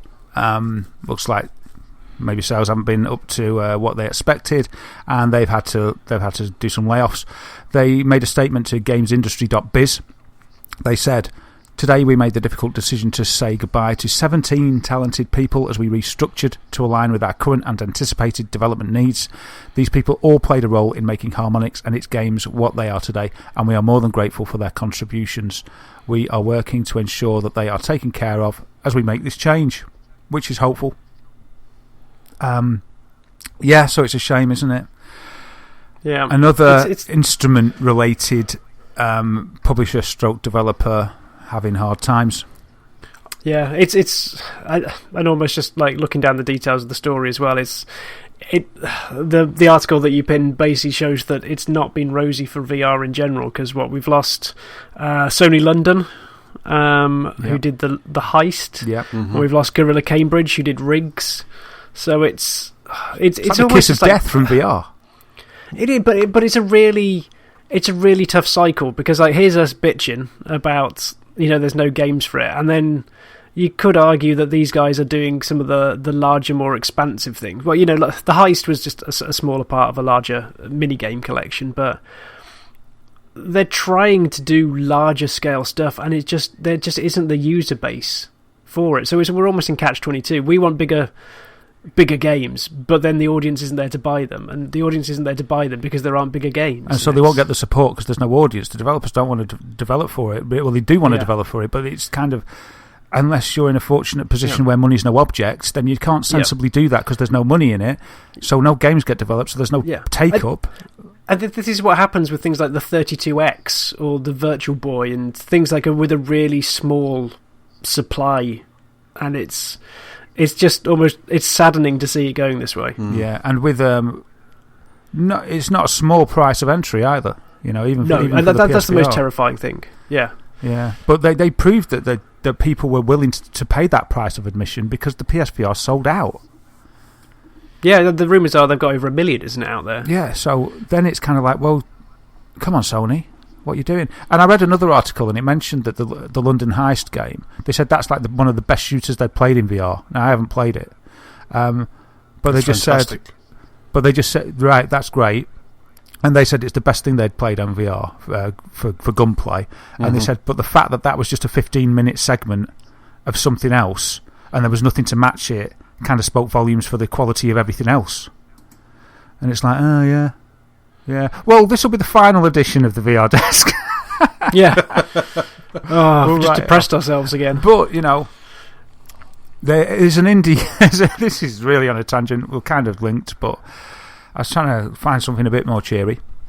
There's a game called Guitar Gods coming out. Now, Rock Band VR came out. It's an Oculus exclusive. So there's another reason why things probably aren't. Do you think that's hurting VR? That we have, there's that really good gun game where you're down the streets with all those robots that everybody's wowing about. Robo Recall. Robo Recall, which is only on Oculus. Now, if that was on PlayStation VR and HTC Vive, there'd be some money there. If Rock Band VR was on PlayStation VR, I would consider that. That would be good fun. Yeah, well, pre-launch, all the big wigs in the VR were all saying, it's all about not having walled gardens, and we'll all work together because it's a small industry, and we want to be open before as we start off. And it seemed no sooner than it started off. I mean, that was the big thing with Oculus. People got annoyed that they were having exclusives. Sony have got their exclusives. Like this Batman game, it's kind of like a lot of people will have watched a Let's Play of that Batman game in the months that it's been out. Which would mean that have got HTC Vives, say, or Oculuses, and they'll be just like, well, why buy it if you've watched it already? Wouldn't be the same. It's a must play. It's anyone who has a HTC Vive or an Oculus Rift, I would say it's a must play. Yeah, if you're a Batman fan.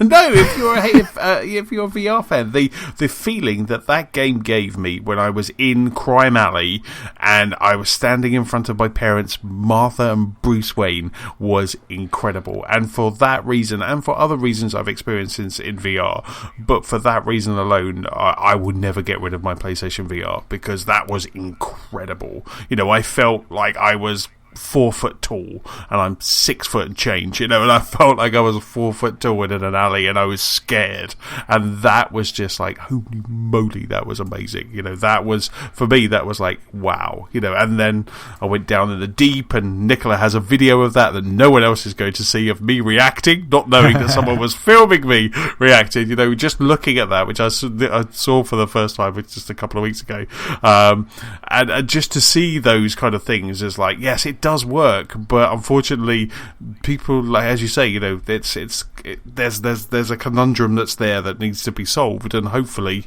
maybe we'll solve it. And it'll be really interesting because we've got Project Scorpio. Does Project Scorpio come out and say, well, you can do VR on us as well, or do Microsoft just completely forget about this and just leave it with the PC and PlayStation space? Yeah, that'd be really interesting, wouldn't it, to see if they're going to like embrace VR or just sort of swerve it. It'd be a good indicator, wouldn't it? So back to the story. There's an indie game developer, Flow State Media, and they have made, they've launched a Kickstarter. It only launched about last week for a different kind of Rock Band VR game. It's called Guitar Gods VR. And so what they're doing, they're bringing it out on HTC Vive and PlayStation VR. So to kind of give us some options of a Rock Band game in VR. And there's no need to buy any new peripherals for it, which is pretty cool. They're saying that they fully recognise that no one wants to buy more plastic instruments, so they've found an alternative way of playing that offers maximum flexibility to players at no more cost. It says one controller holds down the frets, and the other controller is used for strumming. So it's more like air guitar. So they say if you've ever played air guitar, you'll get it straight away. And it's an extremely visceral and core to the experience of rocking on stage. It sounds like they've got some other innovations in there as well. They're going to have the note chart. It's going to hover constantly in front of your vision in like a HUD. So no matter where you look around the stage or around the crowd, you'll always see that. And the developers are planning to implement multiplayer as well. And what's this about the PlayStation VR version? One player can play guitar and use the headset while a friend watches on TV and plays the bass line. That's quite cool, isn't it? The Kickstarter is $25 for a copy of the game, or you can just give them $10 to support without a reward. So $25, that's a good price, actually. They're seeking $500,000 to be able to fund the project. So we'll see what happens. The campaign ends, hold on a minute, on the 4th of April. Oh, well, let's go and see if it... Should we see if it got funded? Wow, let's have a look. It's like late breaking news. Wow, you heard it first on the pod. Unsuccessful. We should have ended. We should have ended when we said we were going to end. Let's edit this all out. Let's stick back to the ostrich. See, I told you, finish with an ostrich. Go out big. It's how they do it always. It got $22,612 out of $500,000 with, oh my word, with 36 backers. So maybe there's not the desire for that game. Oh my word. Oh, wonderful. Another fantastic VR desk. Remember, if you're feeling down, think of the ostrich. So that's about it for this episode. Big thank you for listening. Don't forget you can keep up with us at gamersoflostpark.com. You can also find us on Facebook, on Twitter, we're at LostParkPod. You can find us on YouTube, and also the Gamers of Lost Park PS4 community and Xbox One Club. Darren, where can people find you online? You can find me online as Wythermater on PS4, Xbox One and Twitch, DazzaGamer on YouTube, and at DazWhittam on Twitter. Awesome. James, where can people catch up with you, sir? You can find me as Big Sheep on Twitter, Xbox Live, PSN and Nintendo. Oh, that's it, isn't it? There's nothing else for you. It's all just so tidy. So and for me, I just don't mention the ones where I'm not Big Sheep. Yeah. That's the simple one. For me, I am Chessman on Xbox Live and Nintendo Switch, and PS-Chessman on the PlayStation Network, and Chessman UK on Twitter. Don't forget, if you have any feedback, please send it to our email address. That's feedback@gamerslostpark.com. Also, if you're feeling generous, please leave us a review on iTunes. That's about it. I think it's time for some Zelda. Again. Say goodbye, chaps. Bye. Bye.